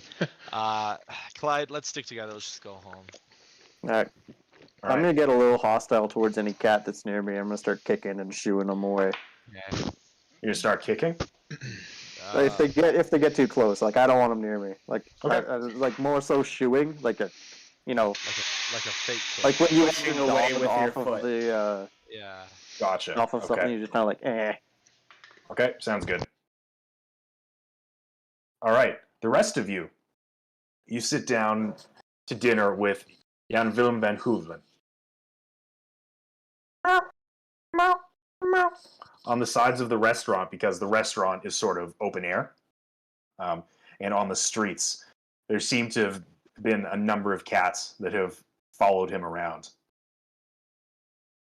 Can I just say sorry? One last thing. Can we Harrison and I head to the museum real quick? The museum is closed. Yeah. Yeah, I mean, I was thinking we ought to go there and drop off the scroll, except I don't think we'll actually be able to get in. Dr. K seems like the type of guy to work late. I mean, if the keeper will allow it, we could make a little visit to the hotel. I mean, Just hospital. a drive by. It's gonna take a while for you guys to get anywhere from where you are. So we're gonna do the next scene with everyone else first. So Jan Willem sits down to dinner with you guys. So, is there anything in particular you were interested in learning? Well,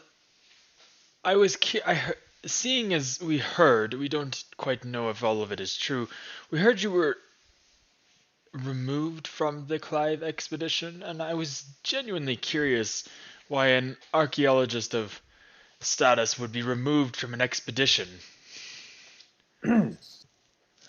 Oh, there were some unfortunate budget cuts in the expedition that forced them to let me go. But it's all right. I found other ways to occupy my time in the interim. Was there anything interesting that you found in your last couple of weeks? Well, last bit of time. Working for the expedition. Expedition. That was awesome. Well, we made an interesting discovery which made headlines in the local papers and somewhat abroad, where we found an unidentified female mummy in one of the pyramids. But the mummy was unfortunately robbed from under our nose, along with the sarcophagus. How? We don't know. It's a strange mystery. Now, you didn't happen to come in contact with that body yourself, did you? I did see it. Based on our findings, it did seem that the rumors were true, that it was the ancient Queen Nitocris. Who do you know who might have been? Was there anyone of particular interested in the Queen that might have taken her, that you was on your expedition? Oh, not on my expedition. I'm not entirely sure. It was strange.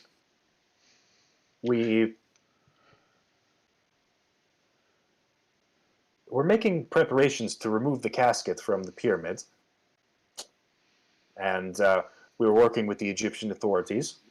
And then several nights later, there was a scream from inside the pyramid, and when we went to investigate, we found that the mummy and the sarcophagus and the two Egyptian policemen who were stationed to guard it were missing without a trace, and they have not been found. Wait, what do you mean?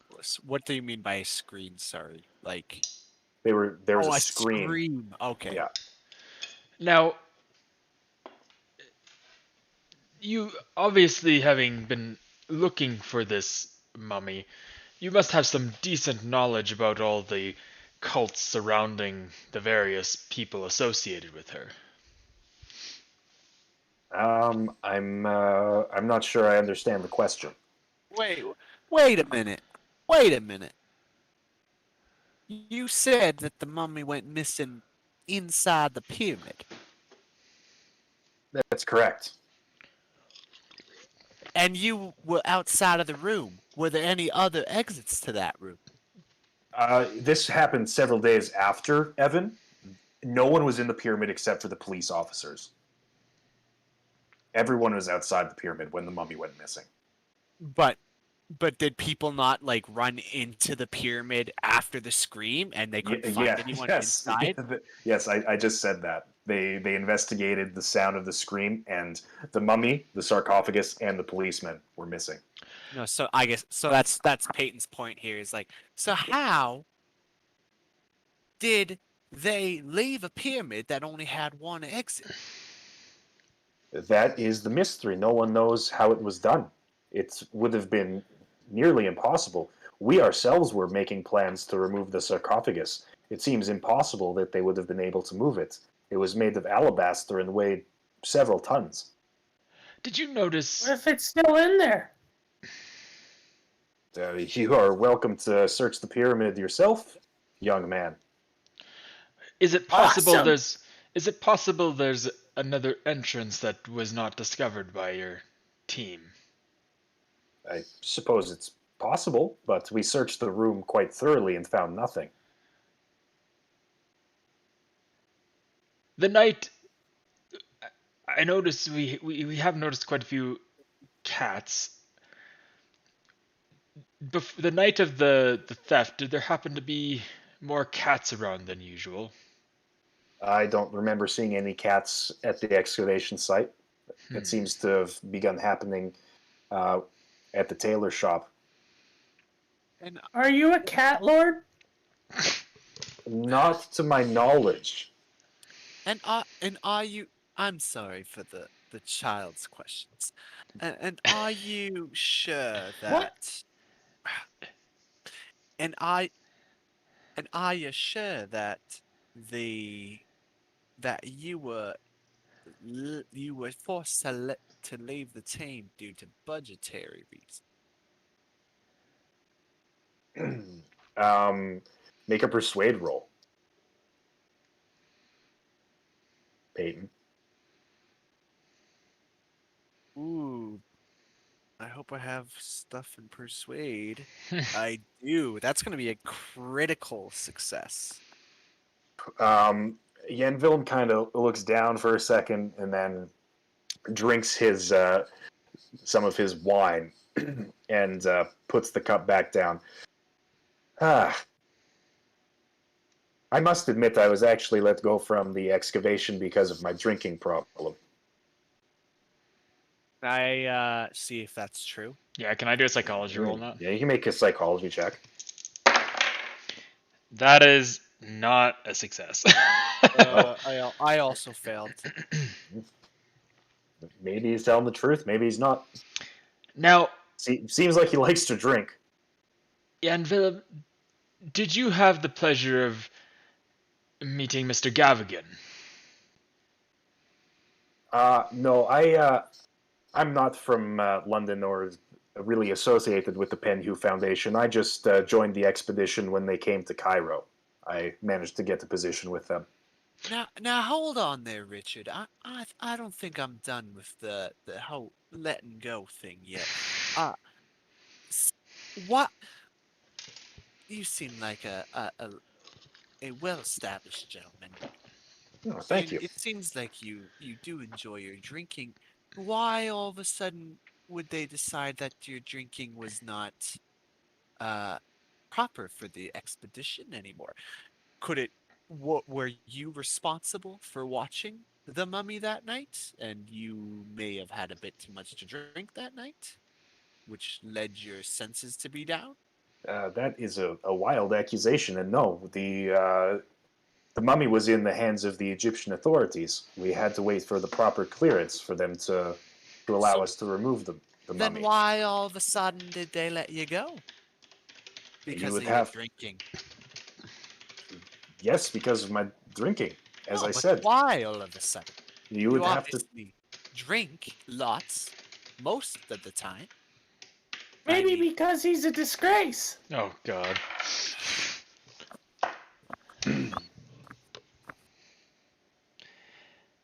I do apologize for this. What a lovely dinner. I also fuck me. I also apologize. I'm just an inquisitive woman, and I just have to know. I mean, I was at your apartment today. I could smell the liquor in the air. There's no reason that if you can do your job as well as it seems like you can do, it doesn't seem like liquor should be really much of an issue. My daddy used to drink 15 glasses of whiskey every single night, and he still brought the cows home. He still brought the cows home. What about the pigs? That even got so hard. I hung the pigs. Family tradition. Established this. I don't understand. There's got to be a reason other than the drinking. I don't know what to tell you, and I must admit, I don't care for this intense line of questioning. If I'm not welcome here, I'll simply leave. Yeah, Willem. Okay, I'm gonna just. I agree. I think we've been fucking with him a bit too much, so I'm gonna try to make him feel more comfortable. I'm gonna do a charm on him. I'm gonna roll for charm as I grab the bottle of wine on the table and pour it in the glass. Okay, you have a penalty die to any social skill rolls used on Jan Willem because you were quite mean to him earlier, and he has no reason to like you. Which is why I'm pouring him a glass of wine as I say, I think you're absolutely right. I think I may have ruined this evening. I just hope, as I pour the bottle of wine, you can't see me because I'm not on camera, but I just hope we can still have a lovely rest of dinner after that. And I pour it and I'll roll. Okay. And that's gonna be that's gonna be an extreme. It's an extreme success, even with a penalty die. Oh, sorry, with a penalty die, I re-roll the 10, right? Yeah. That's you re-roll, a success. A success, a regular success. Yeah.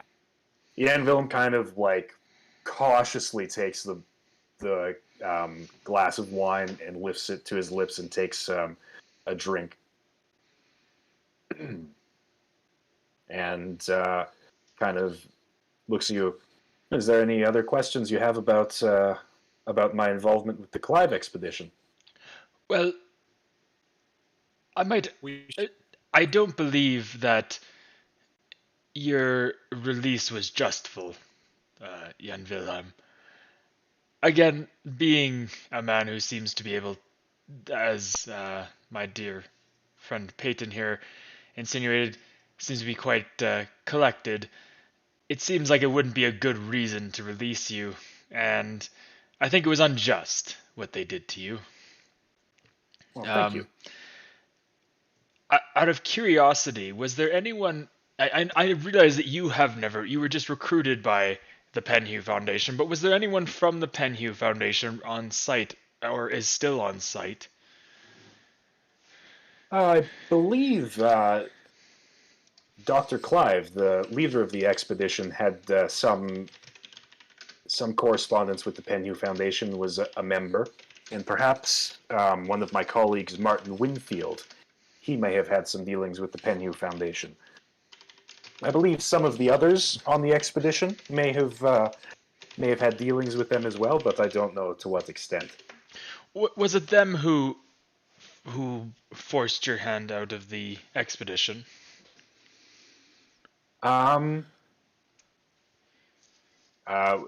Who specifically? Richard? Dr. Clive or Martin Henfield? Winfield. Winfield. Sorry, my bad. Oh, Martin is an excellent man. He has given me some help in the time since I lost my position. I must admit that I do hold something of a little bit of animosity for Dr. Clive for firing me, but I don't. I understand that he did what he had to do, so it is unfortunate, but these are how things sometimes go. Exactly. Yes. Can you let me know every time that Jan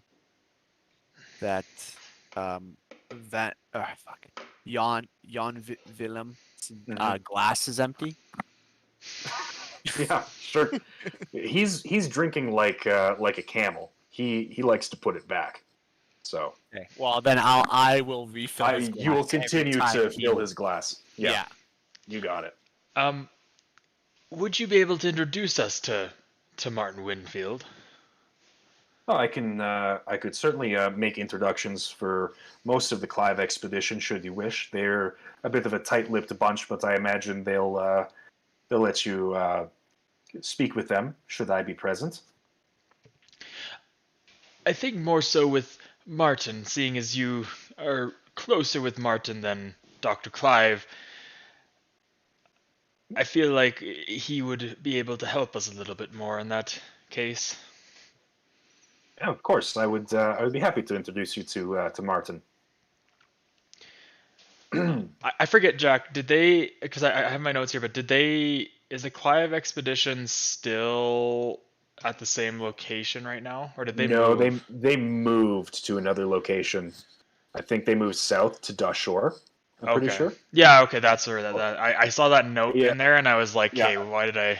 I would have to check. They're not at the Giza Plateau anymore. They might not be at Dashore, but I'm pretty sure it's Dashore. I'll check.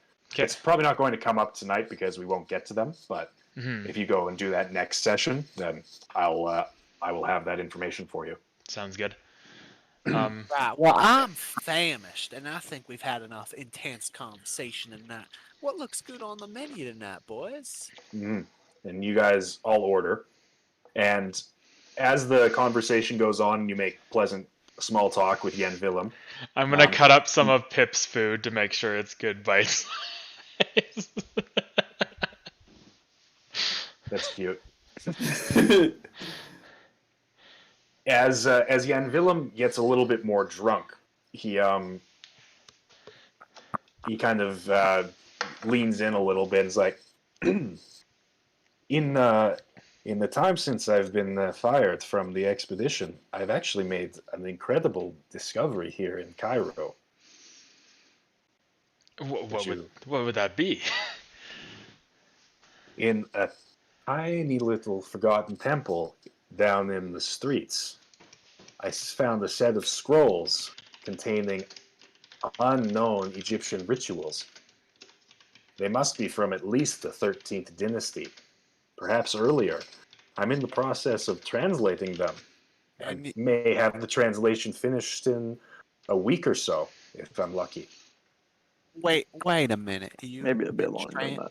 You've been translating these scrolls that you found? Have you been doing that at the tailor shop? I have been, yes. And how long have you been doing that for? Oh, maybe about a week or two, maybe a little longer. Is that about when the cats started to show up? Yeah, I believe it would have been a similar time frame. From you guys noticed that a few more cats have kind of made their way into the restaurant. Bitch. Why make cats follow me? Have you, from what you've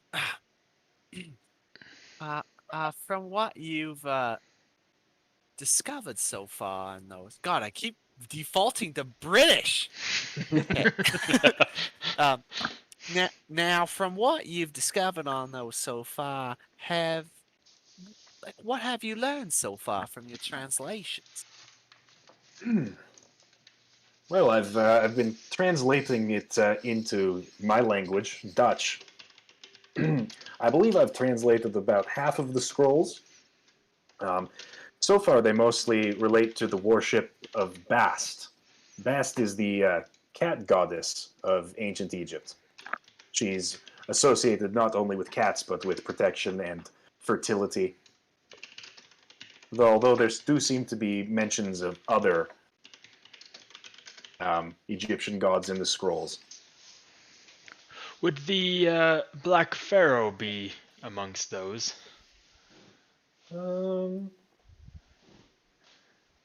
Not that I've seen. I'm not. 1 second here.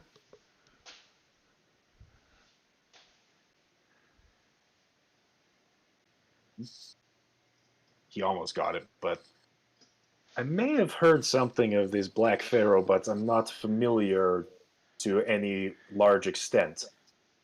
How about Nephron Carr? Nephron no, he hadn't heard anything about that Okay. either. Well, you have to say, Jan Willem, that it's kind of coincidental after translating scrolls mentioning Bast that all of a sudden all these cats started to show up on your home. It does seem quite odd. It hadn't struck me, but it does seem like an odd coincidence. I had not considered it.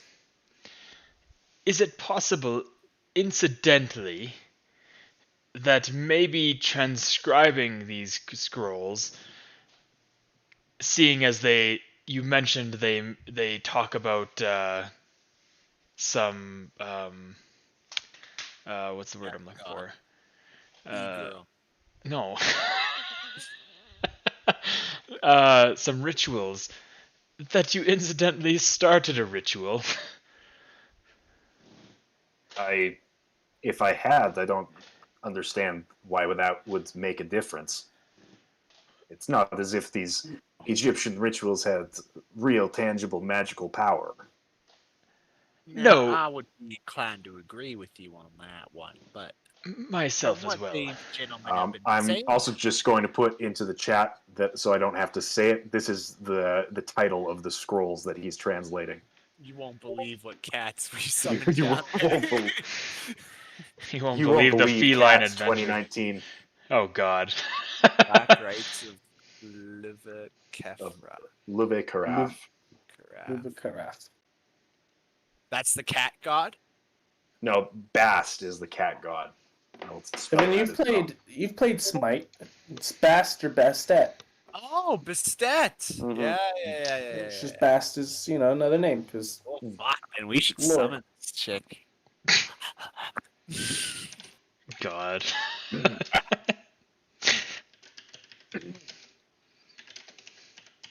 Yeah, so far, most of my translation deals with the worship of Bast.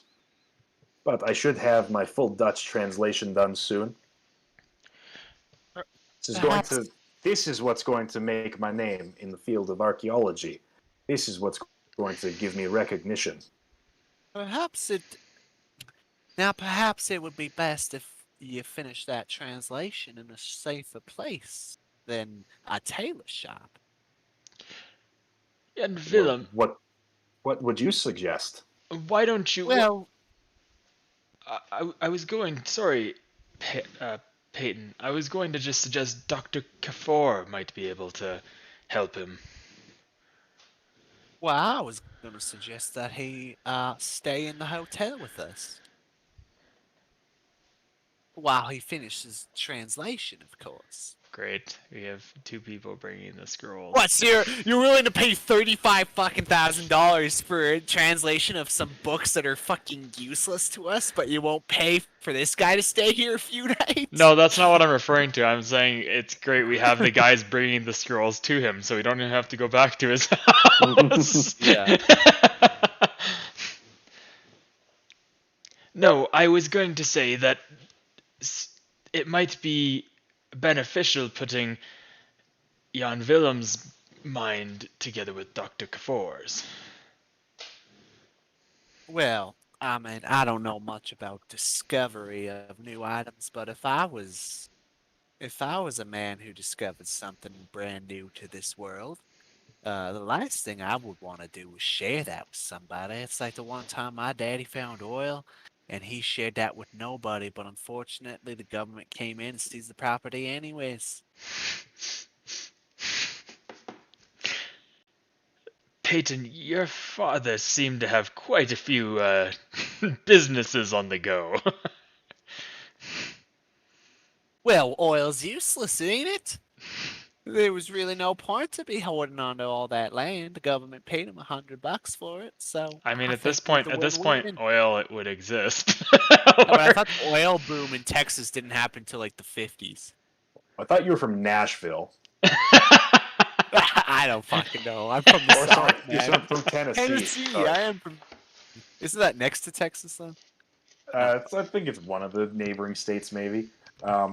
I mean, yeah, in the 1920s, like Standard Oil exists. Like Rockefeller has founded Standard Oil, and oil's huge. But I mean, if your daddy is old, maybe he's like, oh shit, I found this useless oil in like the late 1800s or something like that. Although it would still be pretty valuable back then.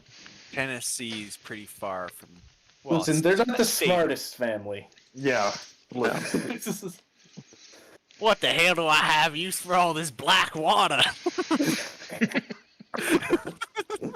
They've lived detached from society for so long. What are these shiny rocks on the ground? I don't like them. They're too shiny. My next character is gonna be Peyton's dad. Oh, Jesus. See, my daughter ran from home after I threw a shiny rock at her. The oil industry took me down, but I rose up big and strong in my cattle, pig, and various other businesses. As you guys are talking with Jan Willem, a cat jumps up on the table, hisses at him, and scratches his hand, and then runs off the table. Oh, that was odd. What was that all about? Can I do a spot hidden to see how much, if he has any more wounds from cats on his body? You can make a spot hidden check for that, I guess. I would like to offer first aid to him. Fail. Yep. Jan Willem, I'm a doctor.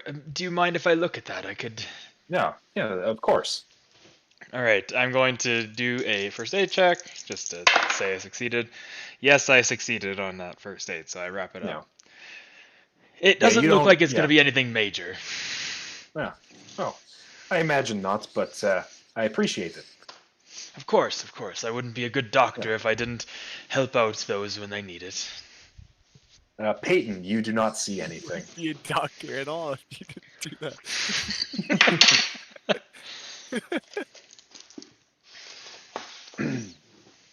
Yeah, I didn't see shit. Well, I think that just makes my point. If these cats are getting aggressive, I think you should come on down and you should come board up with us for the time being. Well, I wouldn't say no, but I would hate to impose. It seems very generous as he kind of looks around. Absolutely not, Richard.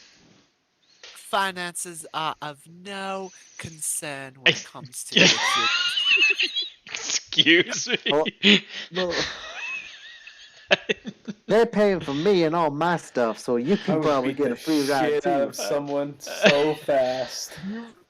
You've let her get away with so much already. Of course she thinks she can just do whatever the fuck she wants now. Peyton, I'm not exactly funding everyone that's staying here. I offer. I look at Richard and I just give him like this look, and I'm just like, now Richard, I think it would be beneficial to us if Mr. Jan William stayed with us. Jan William. Jan William.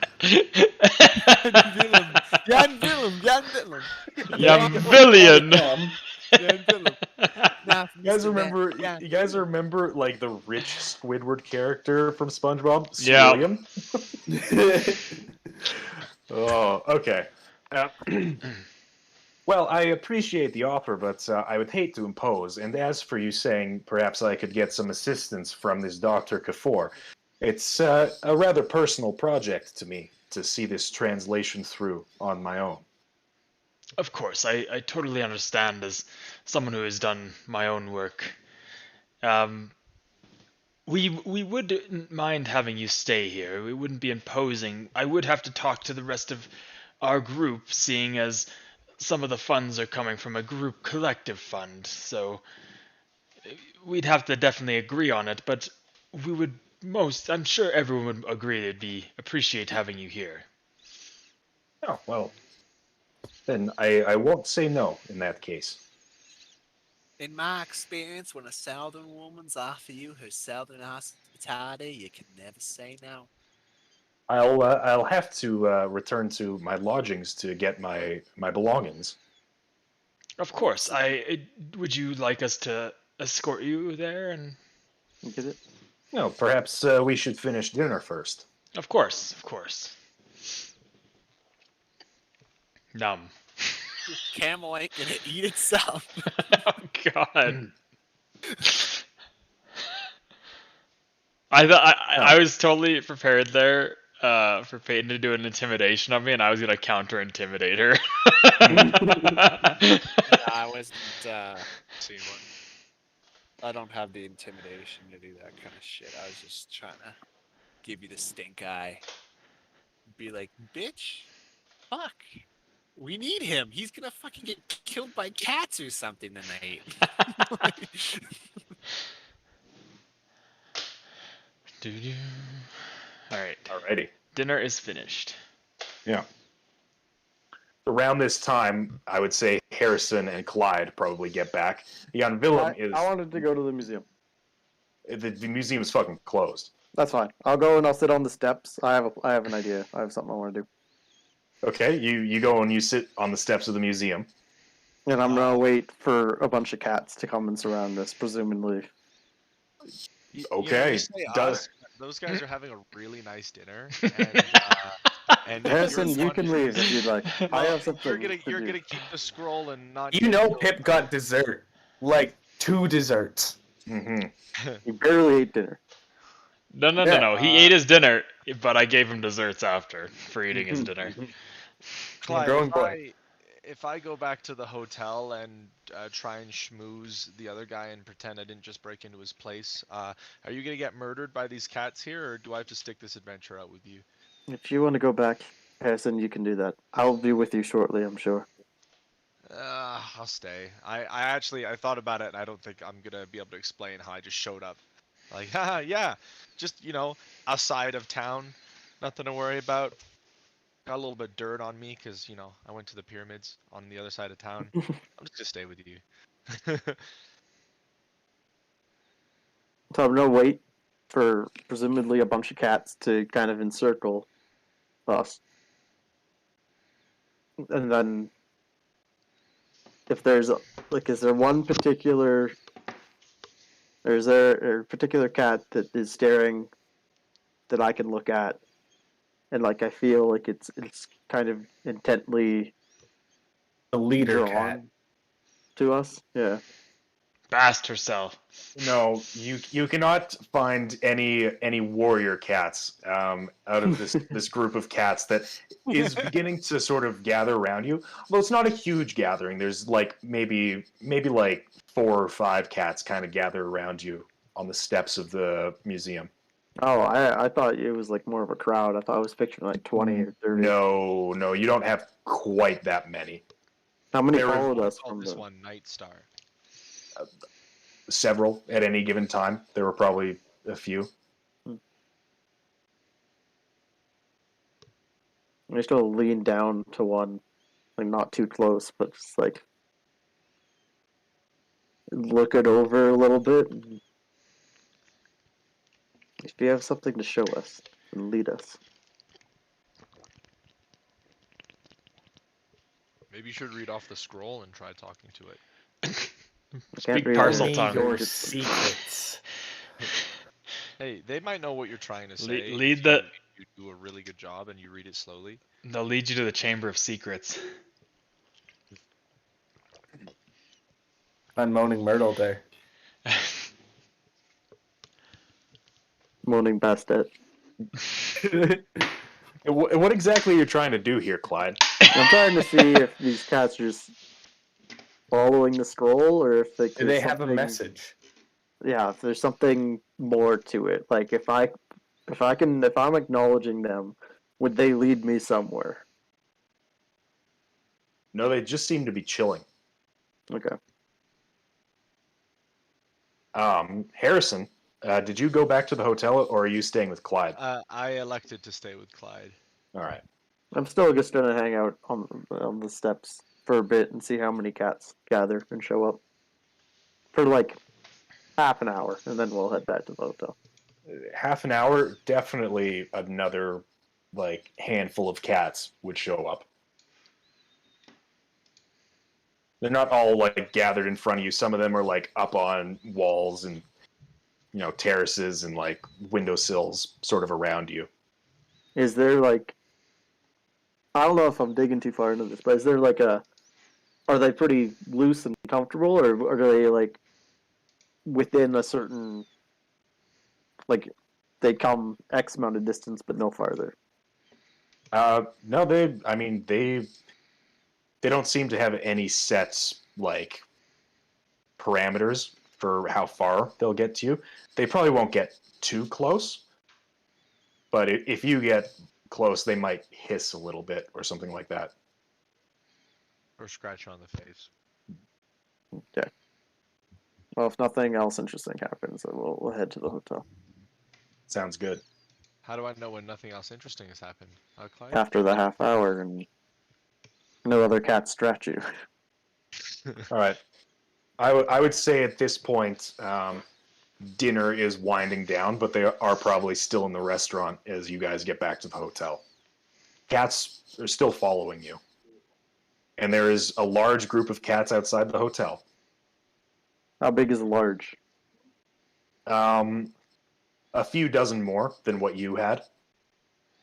Just some cats from our group join with the group of cats that are watching the other people? Kind of seems like it. This would be quite the sight to see. Mm-hmm. All right. Hessen, should we go join the others? Maybe for shots after. Straight to our room. Or Straight to our room. Please drop off the object. That's in my vest, isn't it? I have no idea. Okay, Clyde, I know you're a confident man, but do you really want to steal an object from a man's house and then go fraternize with that exact man with the stolen object still on your person? Doesn't that make for a good chapter in your story? Dude, he literally met us today. It's not like he's gonna trust you not to steal his shit if you just come up to him, especially if all the cats just come on by. He didn't. Put the scroll somewhere safe upstairs. I'm not worried about it. Okay, well then we'll go join them at dinner. I am pretty hungry. Sorry, that's why I'm lashing out at you like this, Clyde. I'm just a bit hangry. All right.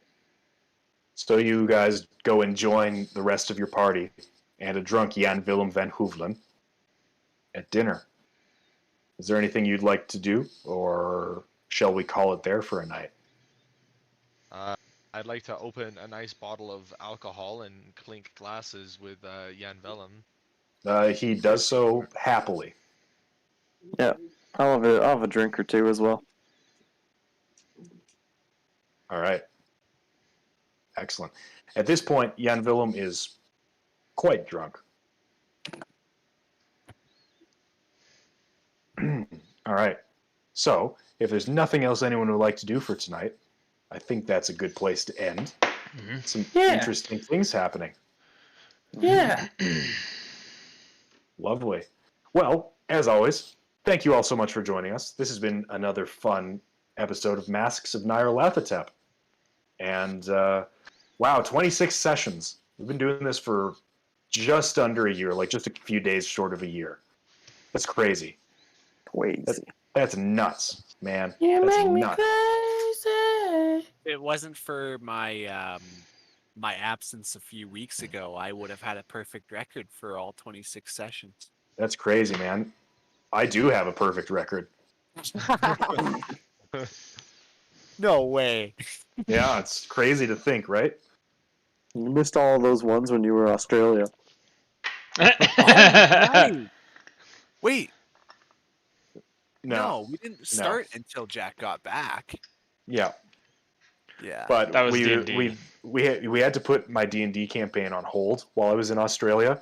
Then we had to put it on hold for longer because of COVID, which is part of the reason why I decided to start playing Call of Cthulhu with you guys, because I really wanted to play games, but I didn't want to do D&D over Discord.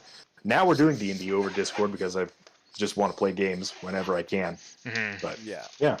Works though, right? For the most part. It does. And hey, we're so close to being able to get back in like people's houses that who cares? Like whatever. A few more weeks. Yeah, second doses will open up. Getting mine on Saturday. Yeah, you're Let's getting go. yours, and then the rest of us can book it at the end of the month, I think. Yeah, it's yeah, Probably very even excited. sooner. I think they're trying to push it. Yeah. Yeah, I heard that too. I believe, yeah, they originally was the 28th of June was when everyone else could, and now it's like I was supposed to be the 14th, but they pushed me up. Yeah, my mom got a text today where it's like, you can book today now. So My parents go. got their second shot on Monday. Yeah, my dad gets his second shot tomorrow, and my mom gets it Saturday. There you Gosh, go. what is it, a competition? My parents don't have their second shot booked yet. What are we doing? We're so behind in the race. Well, my parents are getting the AstraZeneca, so. So they're going to be genetically superior after? Is that how that works? No, technically No, not. it means they're gonna die. Wow. Goodness. Okay, this is a heat. Hey, Are we still Thanks, streaming? thanks for watching Join Call of us. Cthulhu. So we're gonna end this now. I hope you all enjoyed it. Yeah. We'll see you guys I know I in did. 2 Thursdays. Oh shit, Courtney's asleep. I should be Bye. Bye. Bye.